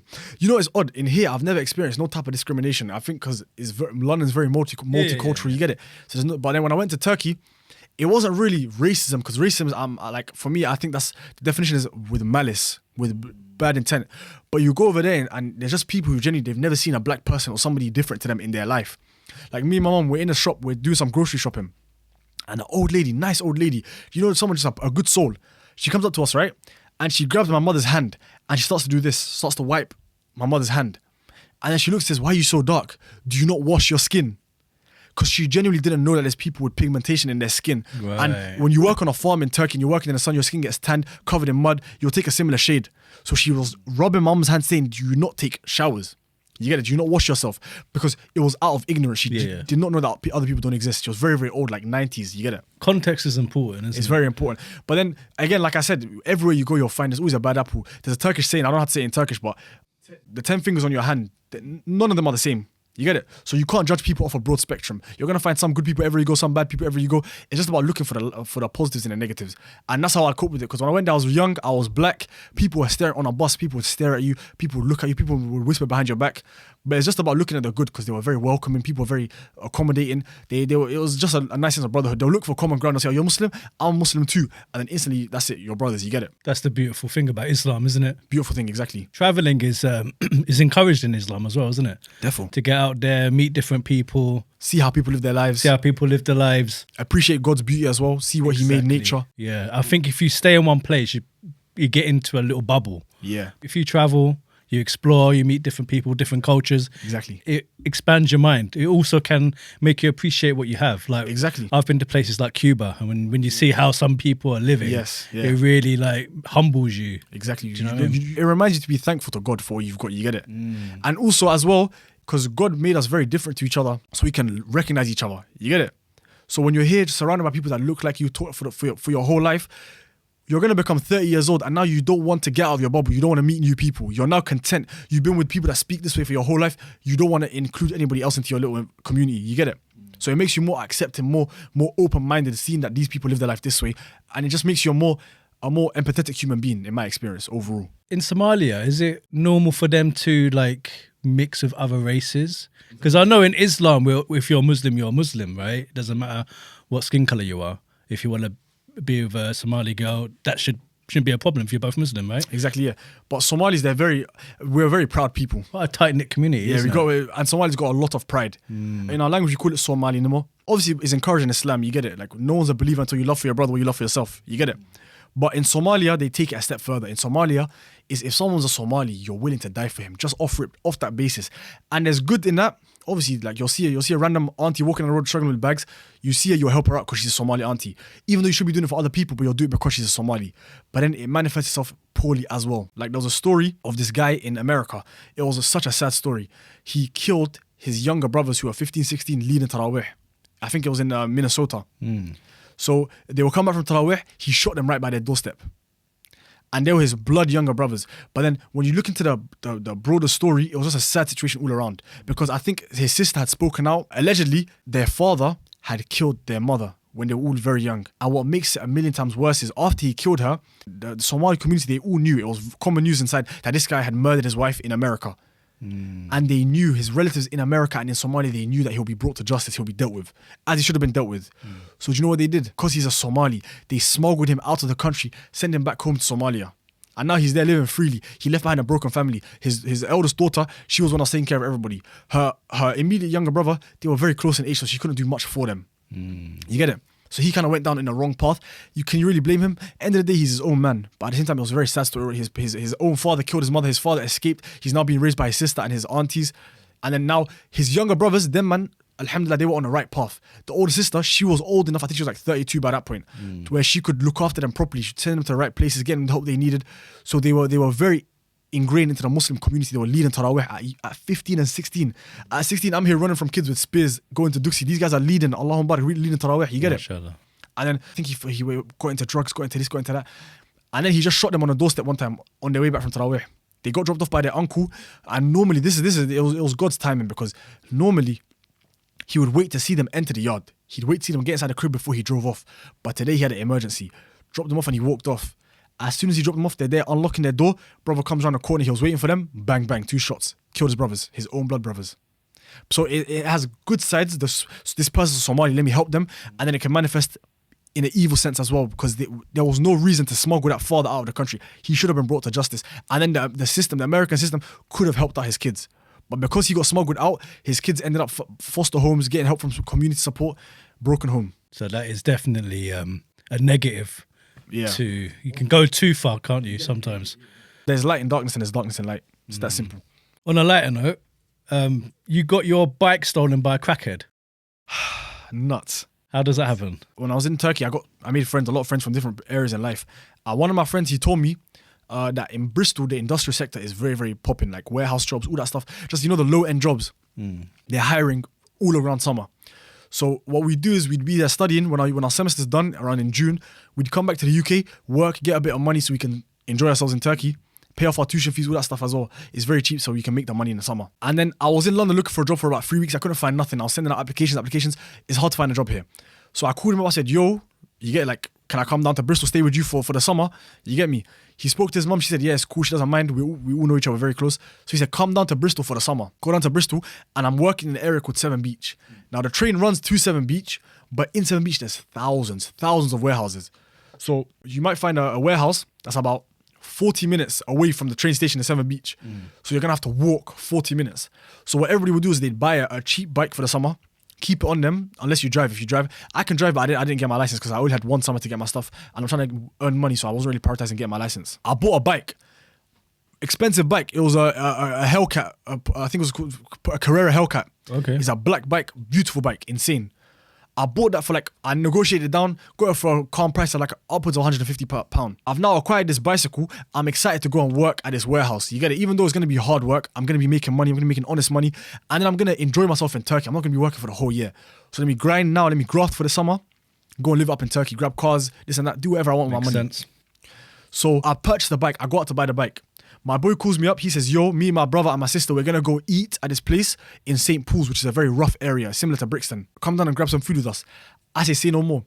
In preparation of buying this bicycle, I had already purchased a bicycle chain, very cheap one, the cheap one of Amazon, literally £2, £3. I'm wearing it around my neck. I go down to this bike area in Bristol, St. Paul's. I chain up my bike on a lamppost. I double check, triple check, because I got a little bit OCD. I triple check. It's locked. I swear to you, it's locked. I go into the shop and I order myself some wings, 12 wings, 50 wings. I order some food. Wallahi, when I come back out, the bike's gone. It's just missing. The chain is intact. The bike is missing. Now, in a corner, I noticed 3 crackheads that were there in view of the bike the whole time. They can see the bike for the entirety of the time. Yeah. I walk up to one of them. They're smelling funky. Teeth missing, the whole shebang. So I said, yo, where did my bike go? Because I know you guys can see the bike. The bike is in view of them, direct line of sight. They go, I don't know. So I pull out some money from my pocket. I pull out a £20, £50, £50 note. Talking. Think about all the drugs you can buy with this.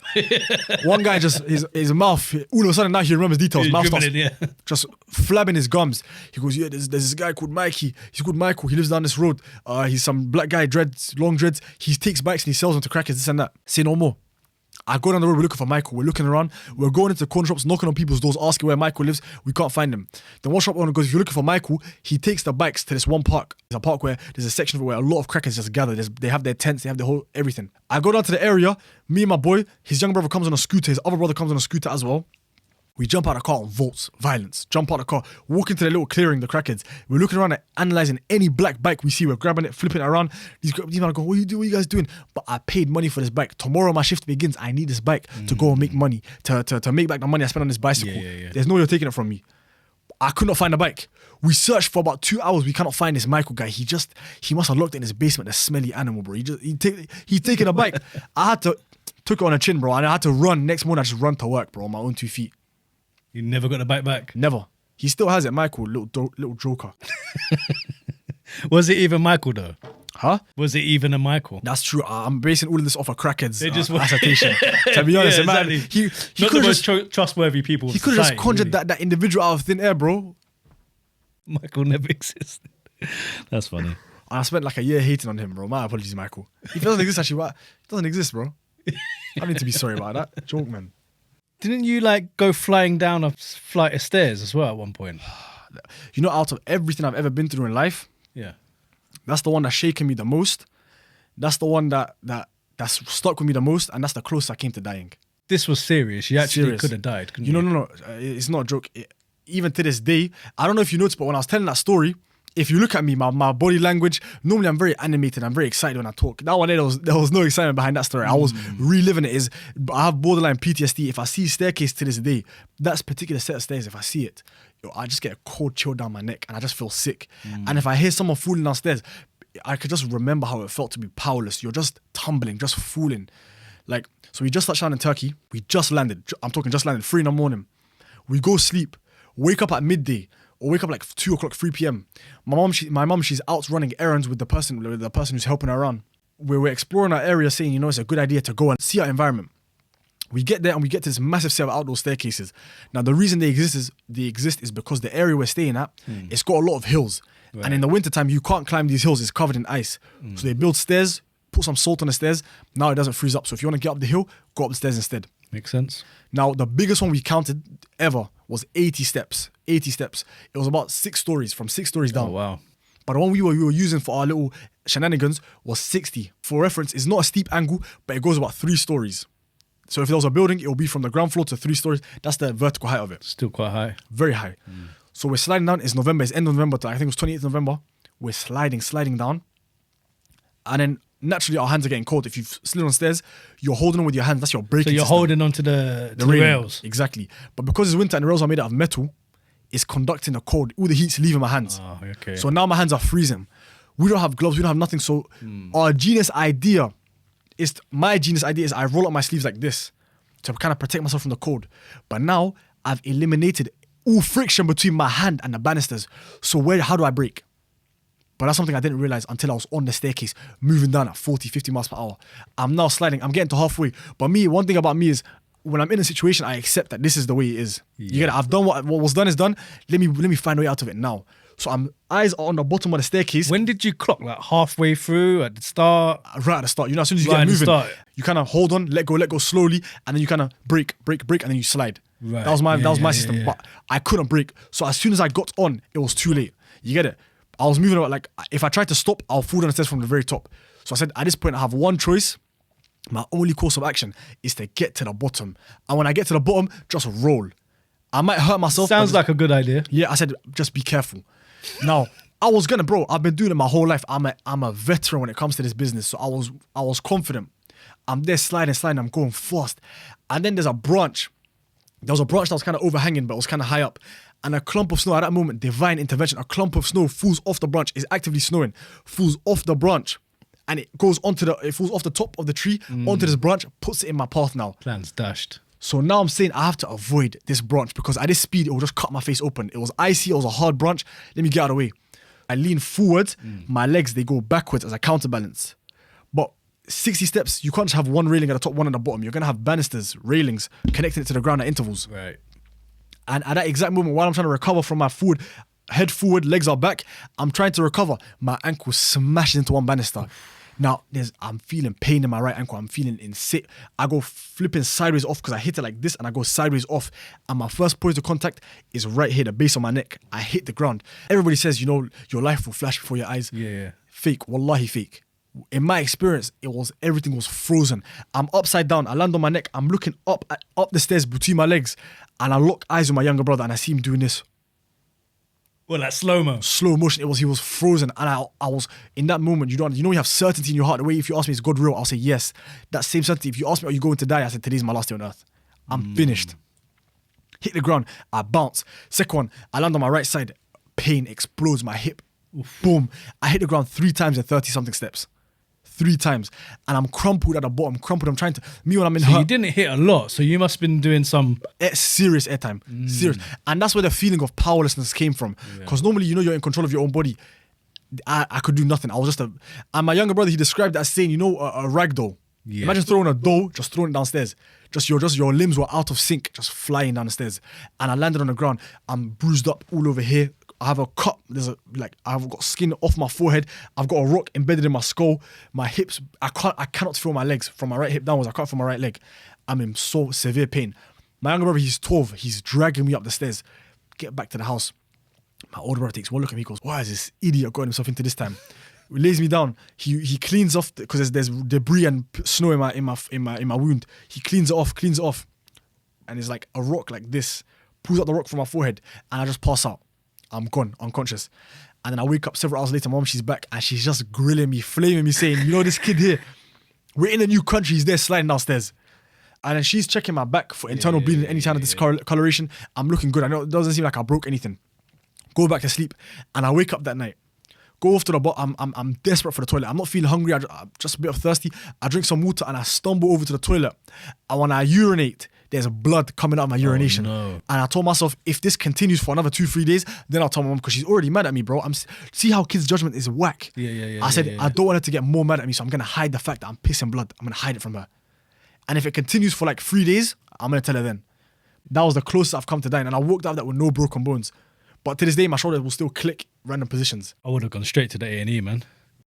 We didn't know the emergency number. We haven't been in the country 12 hours and I was getting into these shenanigans.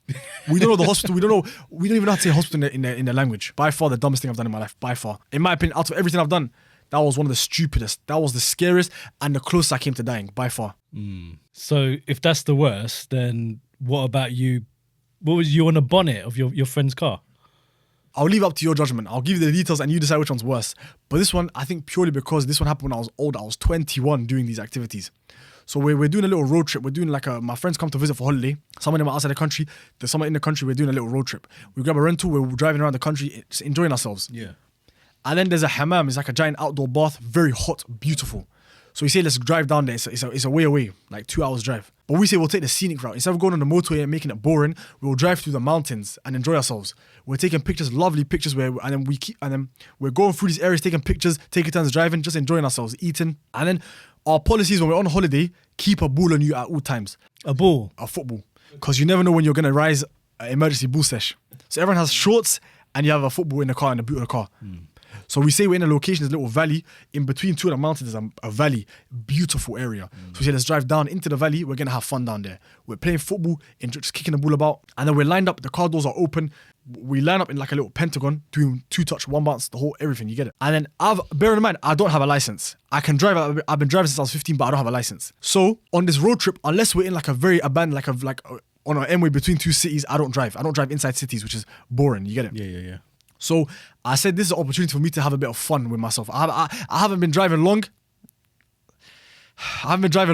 Let me just go and steal the car from the mandem. So the guy passes the ball over to me. I purposefully let it go past me. I go, that's on me, guys. I'll go get the ball. Yeah. Run to get the ball, and I ping it forward to the guy ahead of me.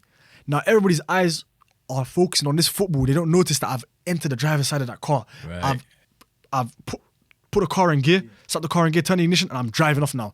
But I have to be smart. Because once I'm done, I'm not going to drive the car. I'm not going to leave them here. They're going to beat the life out of me. I'm going to have to... So let me, instead of having 4 men beat me up by myself, let me get one guy as an ally. So now it's 3 people beating up 2 of us. That's better. That's better odds. Yeah. So I tell the guy nearest to me, I tell him, yo, jump in. He gets in a passy. Skirt, we drive off. Now for the next 20 minutes, just winding them up. And then we enter negotiation phase. Roll down the windows, we're saying, yo, what's the beating looking like? What's the severity of my offense? We angle it down to just 10 seconds of getting rushed.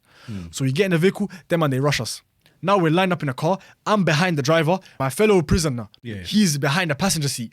And the guy in the middle, he's affiliated with them, man. So we said, we're going to have to get our get back. We can't get beaten like this. We're men. We can't get beaten with no repercussions. Yeah. So I grab the seatbelt. We were stationary, by the way. Grab the seatbelt and I start choking the driver. He chokes his passenger. Now it's a Royal Rumble in the vehicle.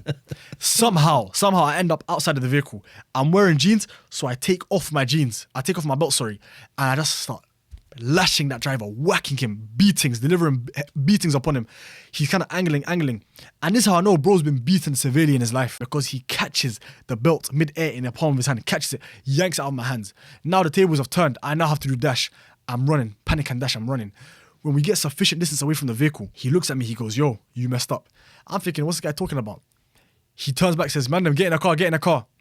I look past him and I see everybody, the rest of the 3 guys, including my ally who firmed the beating with me earlier, the guy who was meant to be my brother in arms. He's abandoned me, he jumped back in the car. Now the driver, he's close to the vehicle than I, he runs back into the vehicle. They lock the doors. Now I'm outside the car, them on the inside the car, and I know they're going to punish me. Because I was driving around for 20 minutes, they're going to do it for 30. But I see the sunroof is open. I see my last opportunity at salvation is open. So I said, I can go over this car and enter the sunroof before they shut it. It's very, very closing very slowly. So I jump onto the bonnet. Driver knows my plan. He's trying to block me from the thingy. They're trying to hold me out. I'm trying to jump in head first. I'm on the bonnet trying to climb up, trying to go in head first. And then the driver, he turns the car on. Now I'm panicking because I'm on your bonnet. Why are you switching on this vehicle? He begins to drive. Not too fast, about 20 kilometers per hour. Driving, I'm holding on, increasing, 30. Now he's swerving left and right to try and shake me off. But he's not thinking, because when I fall off the car, where am I going to go? I'm just going to land on the floor. You're going to run me over and I'll just die. But this guy's not thinking. And then the passenger, that guy, he pissed me off even more than the driver, because passenger's doing this. He's telling me the speed we're traveling at, the speed that I'm holding on for my... As if it's a form of entertainment for him. Yeah. And then the driver, he decides, yo, you see this individual, this Admiral Diqo, brother? He's doing well at surviving. Yeah. He's not dying as easy as I would have liked him to die. So let me assist him in leaving the planet. And he slams the brake on. Now, no matter how strong you are, when a car's moving 50 and someone does an emergency brake and you're on the outside of the vehicle, yeah. You're not holding on. Flying. Flying. 1, 2, 3. I'm just tumbling. I landed on my left knee. Tumbling. To this day, I've got a bruise on my knee. To this day, you can see... It's still bruised? You can see. It's been a year. My knee still... Does it hurt? Doesn't hurt no more. But for a good 5 months after that, I couldn't pray properly. I'm praying like one old man, bro. Insane. That one might be dumber, but purely because I was older, I should have known better. And it was reckless. But that one wasn't entirely my fault. We had one vagabond driving a vehicle. Of course he's gonna mess up. You get it? I think I would prefer to be in that situation. You think so? Yeah. Really? Flying down the stairs with no control. That's scary, man. Because it's out of your control. You don't know what's gonna happen. That is true. But think about it, in that case, let's say the worst was to happen. Yeah. Right? God forbid. You got yourself to blame. But in the other situation, there's fingers to point. There's going to be animosity brewing because it's you've done this to me. You get it? With the other one, who can you blame? You can only blame yourself for your lack of judgment. That's why for me, I'd rather be in that situation rather than get my friend lifting me onto a bonnet of a vehicle. Insanity, bro. But we're still boys. It was all in good heart. They're still my dog. So is there any stories that you haven't yet shared with your audience? I got one. Oh. Okay, so when we first went to Turkey, before I went to the international school, I spent about 3 months in a public school. Now, it was me and one other guy from Bristol, and then 2 guys, one from Sweden, one from Canada. We were the only black people in the school. So this guy here, he was quite integrated. I was a bit antisocial because I was reminiscing about UK, this and that, you get me? I was saying, take me back. So I was very antisocial. I never used to come to school a lot. Now, on one particular day, one of my boys, he's in school, he's very close with his classmates. He gets into an argument with one of his peers. And then in the middle of the class, they have like a little small fight, but he comes out on top of that fight. You get it? Now the guy's feeling the type of way, he's feeling emasculated, he's feeling very embarrassed. So he has to get his get back. So he waits till Friday prayer, Jummah. Now it's a Muslim country, so everybody in the school will go to pray together. And there's an area to make your ablution. In that ablution area, he catches my boy lacking in front of everybody. He dunks water on him, sweeps him in there, but while he's off guard. So the guy's coming out of making wudu, he's finished making wudu. He's about to go put on his shoes and go to the mosque. Inside the school has a mosque. On his way there, the guy catches him and just sweeps him and then dunks water on his head. The guy that he previously beefed earlier on in the week. Everybody's laughing, everybody's making fun of him. This happening in the room for wudu? Yes. So the floor, you can imagine the floor's covered in wet footprints and water. So it's even more embarrassing. So now, the story is now circulating in the school. I'm not in school. Like I said, I was very antisocial. I was very bad behaved. I didn't go to school. So I'm hearing rumors of now how my friend just got done dirty inside the bathroom of the school, the wudu area. So the following Monday, my friend tells me, I have to get this guy back. You get it? Like this guy, to my chagrin, he embarrassed me in front of everybody. Now I look like a victim to the school. I have to get him down. So we make a little group. We get the 2 other guys ready. So the plan is on Monday morning in front of the classroom, he's going to go confront this guy. Because I want a detail I missed out on. The initial assault that happened in the wudu area, it was not 1v1. If it was 1v1, understandable. He brought 2 of his friends to back beef as well. So in case he tried to fight back, long day. So he had to take his L on the chin. He ate it, had to hold it. So he said, cool, if he wants to call guys, I will call guys also. He calls me, he calls 2 other guys as well. Monday, we rock up to the class. We get to the classroom. Now, the guy's sitting at his table. My boy takes center stage. He goes, yo, on Friday, you try to violate me inside the wudu area. You try to sweep me. He goes, now it's me and you. I got my guys. Call your guys if they're on badness. You get it? Let's get cracking. Now, the guy's saying, I'm not going to fight you. I'm not going to fight you. My friend, he's a better man than me. Because I would have just delivered at that point. That's my excuse to give you a wondrous backhand to your face. Yeah. But the guy saying, I'm not going to fight you. My friend saying, stand up, let's rock out like men. And then eventually the guy is getting heated. And then every school has that, every classroom has that one guy who's bigger than everybody, stronger than everybody. He's the enforcer. What he says goes. So he's come now and he's seen the situation that's happened. He sees us from another class coming to my man's class to cause issues. So he turns to one of us and he goes, yo, move from the classroom. You're not staying in here. Get out. And the brother from Canada, Canadian guy, he just turns and wigs him. Boom. Right. This guy's not involved. It's them 3, us 4. He bangs this random bystander in the face, smokes him, and the guy instantly starts to swell on his face. Instantaneously. Now we're scrapping inside the classroom. People are getting thrown over tables, over chairs. Royal Rumble style, yeah? Royal Rumble style. I was getting pinned to the table by one big fella. I'll admit it to him. I'll admit it now. He was pinning me to the table, and then one other guy came and just pushed him off me. We're just scrapping. It's just, you know those fights, you just close your eyes and you just swing. There's no planning. It happens so fast. And then after that, it gets broken apart. We get taken to the head teacher's office. They don't really say nothing to me because I'm not really involved in the school that much. They said, regardless of whatever happens, you're going to retake this year anyway. And then the following year, I was going to go to the international school, so I didn't care what happened. If you exclude me, I don't really care. My friend, he was a serious candidate, serious student. So he said, you know, let me actually lock in, let me try to graduate. But he was a good student. The teachers all can attest his character, his peers. So they said, we're going to let you off lightly. You're not known to start trouble. We're going to let you off. The other 2 guys, them man got told, get out of school. Especially the guy who they're just waiting for an excuse. Said, just leave the school, bro. Said, done you it, two, get out of here, bro. But that was probably the first fight I got into in Turkey. Thanks for sharing that, by the way. No I worries, don't know no if you worries. were like hoping to put that on your TikTok, but nah, to be honest, it just came to mind right now. It can't be an endless amount of stories. Nah, there isn't. Is there going to be a point where like the stories run out? 100%. I'm coming to the end of it. Unless you go out there and just start. You get it? But then that's the thing. That's the beautiful thing is because I'm telling stories about my life. Yeah. So if I'm running low, I'll just like, for example, one of my story times, I mentioned it, was it happened in December where we went to Antalya, got into a little situation with some drug dealers. So I can just farm experience. I can go out there and make a new story time on the spot. You get it? True. And you've got quite a good education Islamically as well, haven't you? Alhamdulillah, yeah. Thanks to my parents. Yeah. They Perhaps you could start going more into that direction. Exactly, yeah. Doing dawah or exactly. But the thing is, so alhamdulillah, I've got knowledge of the deen. I want to increase my knowledge of the deen, but I've got decent understanding. You'll see people always calling each other out, giving da'wah, of course, they're giving advice, but not in the best way. They could do it in a better fashion. Yeah. So then you have to think, if there's somebody who doesn't know a lot about religion, for example, my baby brother, he'll grow up. If this is what he's consuming, what's he going to think about Islam? What's he going to think about the deen? Just it's a bunch of people saying, I'm holy than you, you're holy, you're this, you're that. You get it? It's not the best look. Yes. So I feel like that's something I'd rather stay away from. Islam is perfect. Yeah, of course. But Muslims aren't. 100%. And there is a lot of, Muslims out there who've had life experiences that may not be good from an Islamic point of view, but, I feel like everyone deserves to tell their story. 100%. And I think it's good for us to not pretend that we as Muslims are perfect. Exactly. It's always easier to look at somebody else and analyze what they're doing wrong than it is to look at what I'm doing wrong. You get it? Exactly. Like, there was a father whose son ate too many sweets. And he wanted the son to stop eating sweets. So he goes to the sheikh and says, yo, sheikh, my son respects you. He looks up to you. Can you tell him stop eating sweets? And the sheikh says, come back in a month. The father's thinking, whoa, that's kind of odd. So he leaves. Month passes, he comes back. The sheikh goes, listen, my boy, it's not good for you to eat too many sweets. You need to stop. Now the father's curious, saying, why did you wait a month? In that month, my son, he could have lost some teeth. Why did you not say it on the spot? And the sheikh says, I didn't tell him because at the time I was also eating too many sweets. I can't tell this boy to stop when I'm still doing the sin. You get it? And I think that's something people, they forget a lot. Like, they'll point out your flaws, but the whole time they're also a flawed individual. You get it? And then when they give the guidance, it's not in a way of, I'm your Muslim brother, I'm your Muslim sister, I want good for you. They'll give it from an accusing perspective. Yes. You know what I mean? And then I feel like that's what's going to push people away. Because, like, even for me, for example, I've got brothers and sisters, right? I've got a younger sister, I've got a younger brother.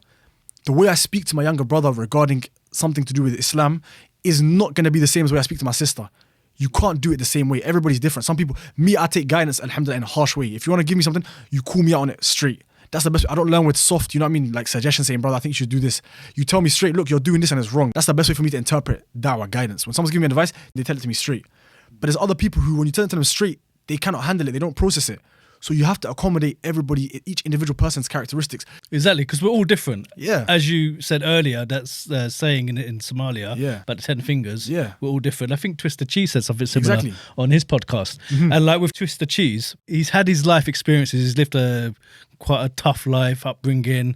You know, we're not all the same. We've all had different upbringings, some better than others. Some have had to go through more trials and tribulations than others. Alhamdulillah, always, yeah. I know we're not meant to expose our sins in front of others, but at the time, the reason why he exposed his sin is because he was being blackmailed by this girl. So he felt like he was taking back his power by letting everyone know what happened with him, right?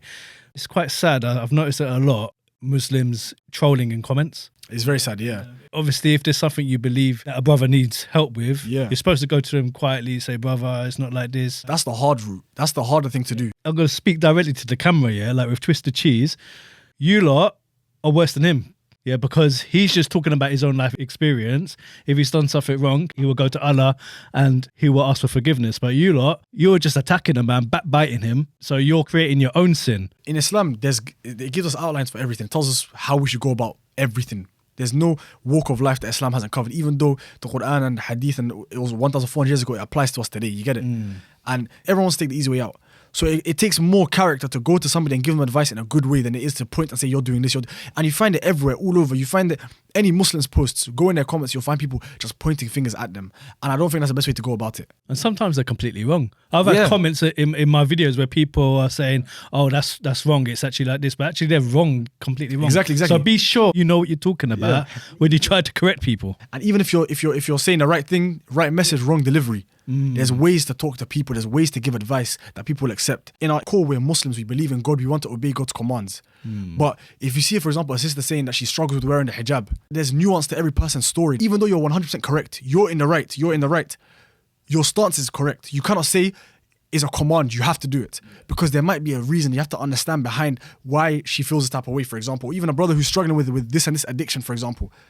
There's reasons behind it and there's ways to advise them, as opposed to saying, if you don't do it, you're a sinner. That's not Islam. You do it out of, you wear the hijab, for example, for God's sake. You stay away from this for God's sake, out of love for God. Not because someone's going to tell you. Peer pressure. Yeah, not because someone's going to tell you, do it or you're a sinner. Do it, you're a sinner. That's not what people want to hear. Even though you're right, you are correct. Let's not get it twisted. You're right to say it. There's ways to advise people. Especially with reverts as well. I think online, people can be really harsh with reverts. Yeah, it's scary. And it takes time. It's 50-50. Do you know what I mean? You can't be the finished product straight away. That's true. Yes, exactly. And that's what I'm worried about, because imagine being a revert, you want to learn about Islam. So you're going to tap into Muslim TikTok, you're going to tap into it, and you just see people takfiring each other, people saying, you're a kafir, you're this. This is not the brotherhood you want to experience. In real life, to be honest, this is only online in my experience. In real life, Allahumma, people are so accommodating. People are beautiful, they're welcoming, they help you out. If you go to a mosque, for example, as a new Muslim, they'll welcome you. As a misguided brother, you are born a Muslim, you're misguided, you fall into a life of sin. People are more than happy to help you. But it's just specifically online. When you look at the online side of things, people are so ready to call each other out, to accuse, to play I'm holier than thou attitude. And nobody likes a holier than thou attitude, you get it?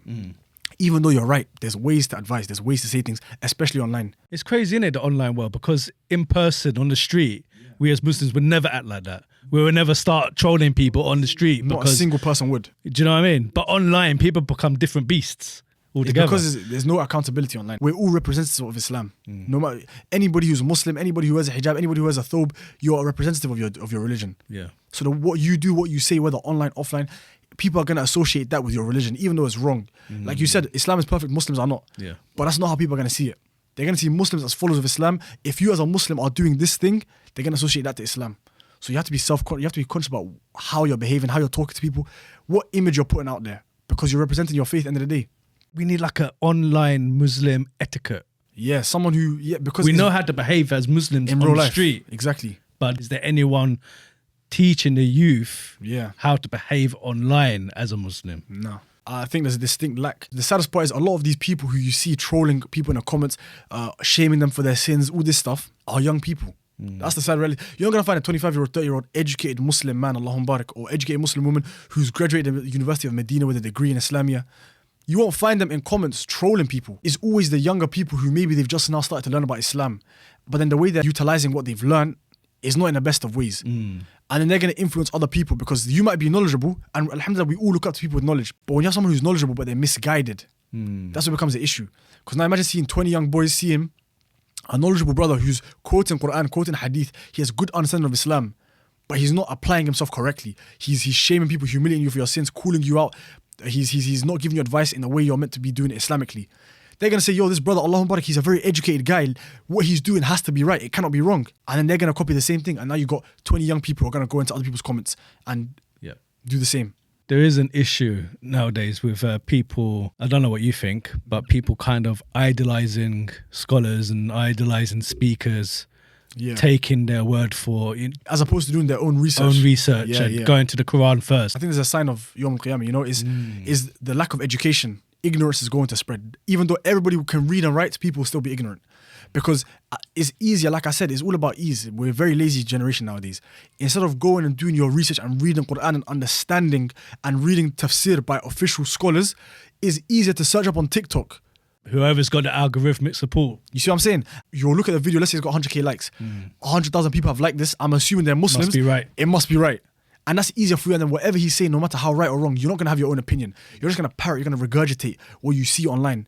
And that's if you ask them for their source, if you ask them to quote, they will not give you one. That's a dangerous thing, because eventually, if a lie gets told enough times, it can become the truth. And it's not just Islam. For example, flat earthers, why does that exist? Anti-vaccine, nonsense. We have educated people who dedicate their life to learning. And then you have people who are just making up their own truth, and enough people are parroting it to the point where instead of doing your own research, reading an article published by educated doctors, you'll look at your favorite content creator, see what their opinion on anti-vaccine is. If they support vaccines, you support it. It's just a lack of education, or just broad. I hear what you're saying. Yeah.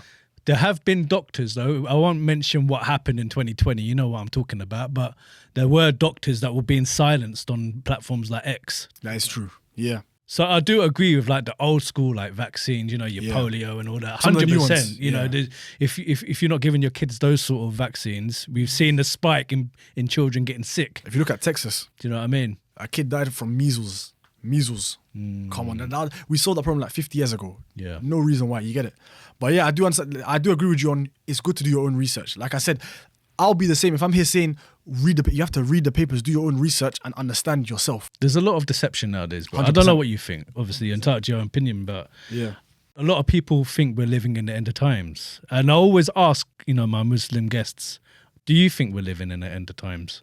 Undoubtedly. So this is a common theme I'm hearing. Every guest is telling me the same. There's barely any minor signs left. True. I think Rasulullah sallallahu alaihi wasallam, he said the time between his death and Yawm al-Qiyamah, I'm not sure how, but he said it's like the distance between his two fingers, index and middle finger. And he died 1,400 years ago. True. He said the hour will not come until the barefooted Bedouins of the desert will compete to build skyscrapers. Just take a look at Dubai. Exactly. You get it?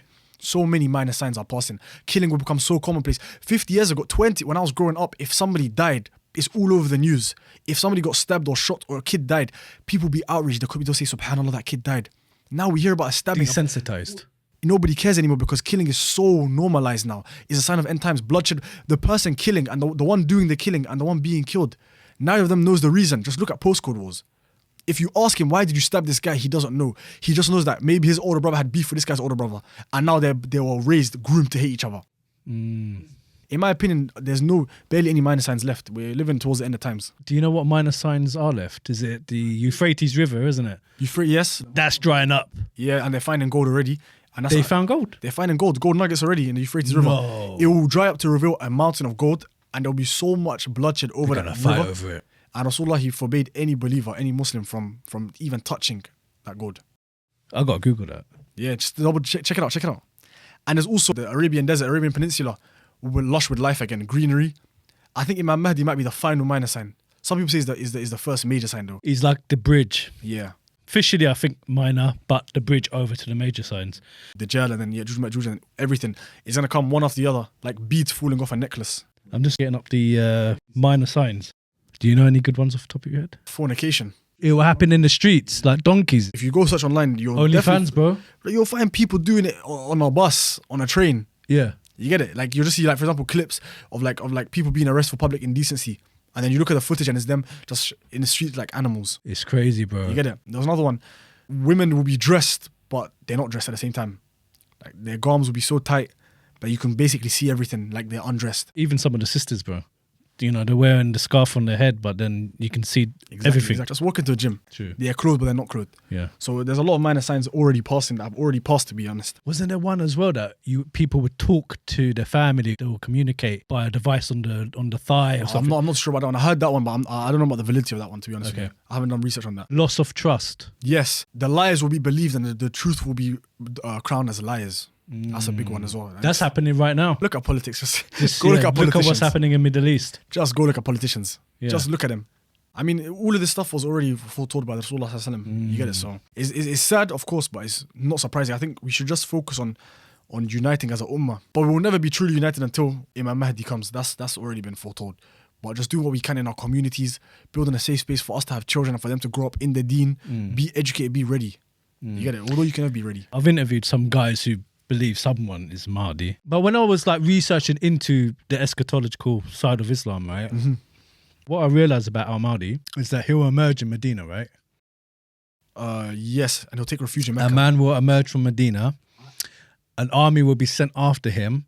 He will flee to Mecca. Yeah, he'll seek refuge in the Kaaba. Right? And then the army will get swallowed up. First, a king will die. I think it's a weak narration though, but a king will die in the Middle East and his sons, 3 of them I think, will fight for succession. Right. And then one of them will flee Medina to Mecca because he wants to avoid the conflict. And he'll go to hide in the Haram because when you seek refuge in the Haram, no matter who you are, you're granted immunity. Right. And he'll go into the Haram to seek refuge, but the people will bring him out and they'll pledge bay'at to him, they'll give their allegiance to him. And then an army will rise to come and destroy him, but Allah will cause the earth to swallow them up. And then a banner of black flags will come from Khorasan. I think it's a weak narration, which is I think modern day Afghanistan. Yep. And Rasulullah said, if you have to crawl or run over or snow, walk or crawl over snow face first, make sure you go and you join the army. Yeah. And then that's the thingy. But again, I think it's a weak narration. It's a weak narration. So with the Mahdi, when people are given bay'ah, like it's not normal for strangers to recognize someone, right? There's like a big part of that story missing. Yeah. If you were in going around the Kaaba, right? Yeah. You wouldn't just look at someone and say, "Oh, that's the Mahdi." Yeah. It doesn't make sense. It points to the Mahdi being known beforehand. No, I disagree. Because I think there's I'm not sure how strong the validity of it, but Allah will prepare him for the office of leadership in one night. Yes. So he'll go sleep as a normal man and he'll wake up worthy of leading the ummah. So I think because of that, you might not know him before. It's not necessarily someone, because even me as well, it makes sense logically for him to be known beforehand because to be recognized. Yeah, but he'll have the same name as a prophet. He'll be from the lineage of the prophet, and he'll be prepared for the office of leadership in one night. Allahu A'lam, to be honest with you, but I don't think you have to be known beforehand. So how would people recognize him? That's a great question. People are not going to give bay'ah to a random. That's true. In Mecca. This is the questions I asked myself when I was researching it. Yeah. That's a great question as well. And actually, when it comes to his name, the word used in the hadith about his name is Jawatiyu. There's a sheikh on YouTube explaining the name. And they said the word used is Jawatiyu, which means similar to or in agreement with. So the name could actually mean the same thing as Muhammad, like Ahmed. Interesting. That was quite interesting. In my research, I realised that because there's a lot of Muslims that believe it has to be Muhammad ibn Abdullah. Abdullah, yeah. But actually, it might not even be that. I think there's a lot of mystery surrounding. Yes. When you think, why did we get given a description from the Prophet sallallahu alaihi wasallam if we weren't meant to be on the lookout for him? Do you know what I mean? I've talked about it on my podcast before, but people get upset. It feels like taboo. Like a taboo, but there's no way really saying that you can't. You shouldn't be looking for him. Or discussing it openly. Well, for me, I think one reason why I don't really give it much thought is because not all of the minor signs have passed yet. You get it? I think there's going to be like 3 major landslides or like sinkholes open up, one in the east, one in the west, one in the Middle Eastern Peninsula. So once all these signs do come to pass, there's a chance he might even be born yet. You get it? True. So once these minor signs do come to pass, I feel like that's when it will be a good time to start looking around, keeping an eye out, saying he might, you know what I mean, he might pop up soon. But for now, while we're still going through, we're still in the beginning of the end, basically. We're still in the times where the minor signs are coming. They've begun already. The Prophet's death was the first minor sign. Yes. So we're still in that time period, that kind of transitional period. Until we finish with the minor signs, I don't think there's much merit to being on the lookout for him because there's still other ones ongoing right now, still minor signs yet to pass. So once they do pass, then I feel like it'll be a better time to 100%. You know what I mean? Start looking around. Why do you think people are so infatuated with Al-Mahdi? Why are there so many like fake claimants? And because he's a great man. I feel like he will be a great man, inshallah. He's like what we do know about him is he will unite the ummah for the first time, and he'll cause peace on the earth. I think for like 7 years. 7 years. Before Dajjal arrives, it will be no crimes, no sins, no mistreatment of anybody. Which is, it doesn't stand to reason. Not a single crime, no evil on this earth. This imperfect world where every single person has free will, but it'll be a time of peace for 7 years. And no poverty as well. You see what I'm saying? So I feel like, because when we see Imam Mahdi, that's a sign that things will get better. Of course, the battle before that will be bloodshed. Like I think from a tribe of 100, 99 will die, and one will be left to claim the spoils of war. Are you going to be happy if 99 of your relatives are dead? After that, it gets harder. You know, in Ma'al Usri Yusra, after hardship comes ease. That period of ease is unprecedented. You get it? Peace on the entire earth for 7 years. I feel like that's what something people are looking out for. And whoever ushers in that era of peace, Allahumma barik, is going to be a wonderful person. The leader of the ummah, you know? He will lead Nabiullah Isa, Jesus Christ, he will lead him in prayer. Yeah. He's been given a very high status in Islam. So, I mean, man. you get it? Inshallah, I'm there to witness Inshallah, that's what I pray for. Prophet Isa, peace be upon him, coming down. Inshallah, bro, inshallah. If he arrives, you might be 60 years old thinking, I might not be around when he comes. Even we might not be around when he comes. You get it? And we're young. So if he's here now, then you might be here to see his greatness. You might be there to be a part of his not his ummah, we're part of Rasulullah's ummah, but be part of his leadership. You get it? So that's what people are looking for. They're desperate for it. Especially, we see what's happening to our brothers in Palestine, brothers and sisters in Palestine.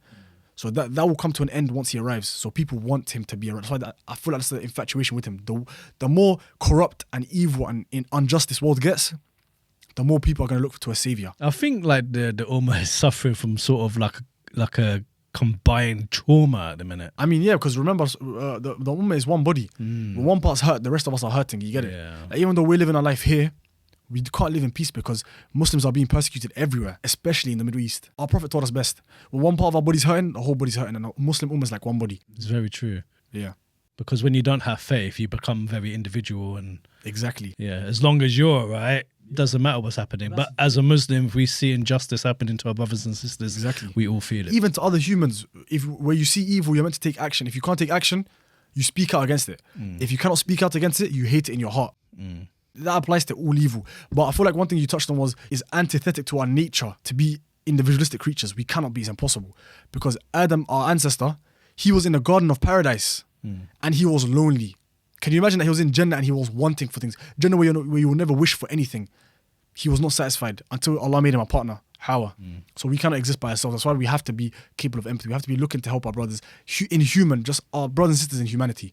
I was thinking the other day, like in terms of free will, when you think about everything in the universe and on this earth, everything is in submission to Allah subhanahu wa ta'ala, except our actions. That's true. Everything works as it should work. The planets orbit, the flowers bloom. SubhanAllah, yeah. The only thing Yeah. that isn't working as it should is our free will, our choices. Even our hearts, they pump. We don't tell it to pump. That's true. Our lungs work. We breathe. Hold your breath. Your body will make you breathe. Yeah, that's insane. The only thing that Is us. is us. What our choices, our free will, our spirit. I feel like that just justifies the hereafter more. Like, to elaborate, I mean, it's so many things except for us. Everything else in creation, because God created everything. Everything in creation submits its will to Him, except for us. So that's why I feel like it stands to reason, if you disobey Him in this earth, you'll be punished for eternity. And if you obey Him in this life, you'll be rewarded for eternity. You get it? Because it just highlights just how severe what we're doing. To disobey God is a big sin. It's a huge thing to deny to disobey Him, because everything around us worships Him. Everything around Him prostrates itself to Him, submits itself, accepts Him as their Lord. Except for us, because of how outlandish that notion is, the notion that everything else is over here worshipping and we're here not worshipping, that justifies the severity of the punishment or the pleasure you get in afterlife. What do you imagine Jannah to be like? To be honest, I've had the same vision in my head since I was a kid. It's so difficult to think. Like, you want to think about it. Because when you first hear about it as a kid, I feel like that's the one that sticks with you when you visualize something in your head. So for me, it's a massive white, it feels like a white expanse. And then there's just occasional rivers of honey, very distinct river of honey. Then you got a milk river and then hills. And then that's about it. I can't vision anything else. I think I heard something like anything you can imagine on this earth is completely different there. So whatever you thought you'd like here, you wouldn't like there. Even the concept of Jannah itself is hard to grasp. Because can you imagine one thing that you would love doing forever? I cannot name a single thing that I would be happy to do forever, for the rest of my life, Now imagine an eternity. It will never end. Never. Never. Can you imagine? I can't name a single thing, but you'll be in there and you'll be happy for eternity. It's so outlandish. Because all of the negative stuff is going to be removed from you. You get it? No toilet, no hatred, no jealousy. But at the same time, you're there forever. There's nothing else after that. You get it? Like we right now, we live on this earth. I came here today traveling. Yeah. You woke up this morning knowing that death is an eventuality. We will die, we'll pass away one day. Yeah. But can you imagine operating without that guarantee? I cannot, to be honest with you. Just forever. But we're thinking about it from this earth. Yeah. And it's compared to what, like a traveler going through a desert. This life is like as if you just rested under a palm tree for a few hours. So that is, for me, I don't like to think about stuff like that because it's deep, bro. It's deep. Genuinely gets my head in. Apparently, like in Jannah, every time you bite into a fruit, it changes its taste. That's crazy. It's never the same taste. Inshallah, may Allah grant us paradise. That's exciting, but then you think about the flip side because it's binary, 0 and 1. There's no in between. There's here, you're here, or you're here. Yeah. You get it? So if we're not here, scary. Yeah. Scary. May Allah forgive us. I know all the atheists are going to be in the comments saying, daydreaming. Listen, firstly, you explain to me how all of this come from true nothingness and then we'll talk. To be honest, for me, the concept of atheism never really made sense to me. Like, alhamdulillah, you know, one thing I'm very advocate for heavily is even though you're born a Muslim, you need to find Islam. That is key. That's true. Because for me, the biggest shame is someone was born a Muslim, their parents were Muslim. You ask them, why do you worship? Why do you pray? Why do you wear hijab? Why do you do this? And they say, because my parents told me to. That's, in my eyes, the biggest failure. Like me, alhamdulillah, I was born as a Muslim. My parents done so much for me growing up, taking me to madrasa, make sure I was not just reading the Quran, but reading the meaning of the Quran. You get it? And even then, me, I still had to find my own journey, my own accepting understanding of Islam. You get it? Yeah. So that is paramount. That for me is you will never truly love Islam until you discover it for yourself. But the good thing about Islam in the Quran, it tells people to it challenges people, doesn't yes, it? to ask so questions. You should ask questions ask because why. You know, I was born a Muslim, brother. Yeah, alhamdulillah. But you know, I didn't live my life like a Muslim. It's only recently, in the recent times, I've come back to the Deen. May Allah bless you. You know, it's in my nature to question things. I'm very critical. Anybody intelligent will do this. So whenever I think of a question, right? Oh, why does this work like this? How does this work in Islam? Yeah. Look into it. Listen to, the scholars, people of knowledge, and you will get your answer. There's never been a time where I thought of something, researched it, and didn't get an answer for it. Exactly. To be fair, if Islam wasn't a true, for me, I could never accept a religion that I don't believe wholeheartedly is true. Yeah. I have a lot of non-Muslim friends. I always say, if you can bring me a contradiction or a question that Islam cannot answer, I will leave this faith in a heart like this. If you bring me a single mistake in the Quran, I will leave this religion today, I will leave it. Because every question I've had, every question you ask, I've asked myself. Yeah. Alhamdulillah, I was a very inquisitive child growing up. If you told me to wash dishes, I'll ask you, why are you asking me for? And if you give me a logical reason, I will do it. But for example, let's say I'm washing the clothes and you say, wash the dishes. I'll say, why are you asking me? Why don't you ask somebody else? And you say, they're doing shopping. Okay, that's understandable. You get it? So when someone says, pray 5 times a day, why do we pray 5 times a day? And then your answer is because God created you and it's a commandment from God to show you devotion to get closer to God. And it's true, there's times where I wasn't praying as well as I'm praying now, alhamdulillah. And I felt it in my heart. I felt something was missing. Life was going good. I got accepted to my university. Life was going amazing, but I was empty on the inside. I was hollow until I started praying, prostrating, reading. And then you kind of come back and you understand why you need God. But again, it's not something you can tell people. You can't just tell them do it and for the sake of, because I'm telling you it's right. I feel like something everyone has to experience. They have to ask questions. They have to not necessarily be lost, but they have to search by themselves. You can't teach it. Right. They have to search. And then when they come to an answer that they're satisfied with, then they'll be that closest with God. If you're genuine as well, that you want to find the truth. Yes. There's people who have been interested, like they've started their inquiry into Islam from the complete opposite end. They've started looking into Islam to discredit it, to find flaws. And then, so they come in there with conviction. Even though it's wrong, they're with conviction. They're there to find. They have a purpose. It's not for no reason. They're there to find a mistake. They're hungry for it. But then the more they read, the more they understand. And then you'll find people saying, I started reading into Islam so I could slander it. Now I'm a Muslim. I've heard this story. There was a guy who's writing a book, an anti-Islam book. Yes. Ended up reverting to Islam. Because he was there with conviction. That's why that resonated with me, saying that you have to want it. He wanted to find a flaw. He was reading it religiously, wholeheartedly, going through the text, going through everything. It wasn't hard. It wasn't just, I heard online. He was doing research and then he came to the truth. But you said it best. You have to want it and Allah will guide you. So Admiral Diqo. Thank you. We've run out of time, unfortunately. But you have been Unchained. Thank you for coming on the show. Jazakallah. Wayak, brother. Wayak. Thank you for having me. Thank you for having me, man. It was a pleasure getting to talk to you, Wallahi. It's been thoroughly enjoyable hearing your stories, man. Same, likewise. And inshallah, I can have you back on the show again in the future. 100%, without a doubt. Just shout me anytime. Peace.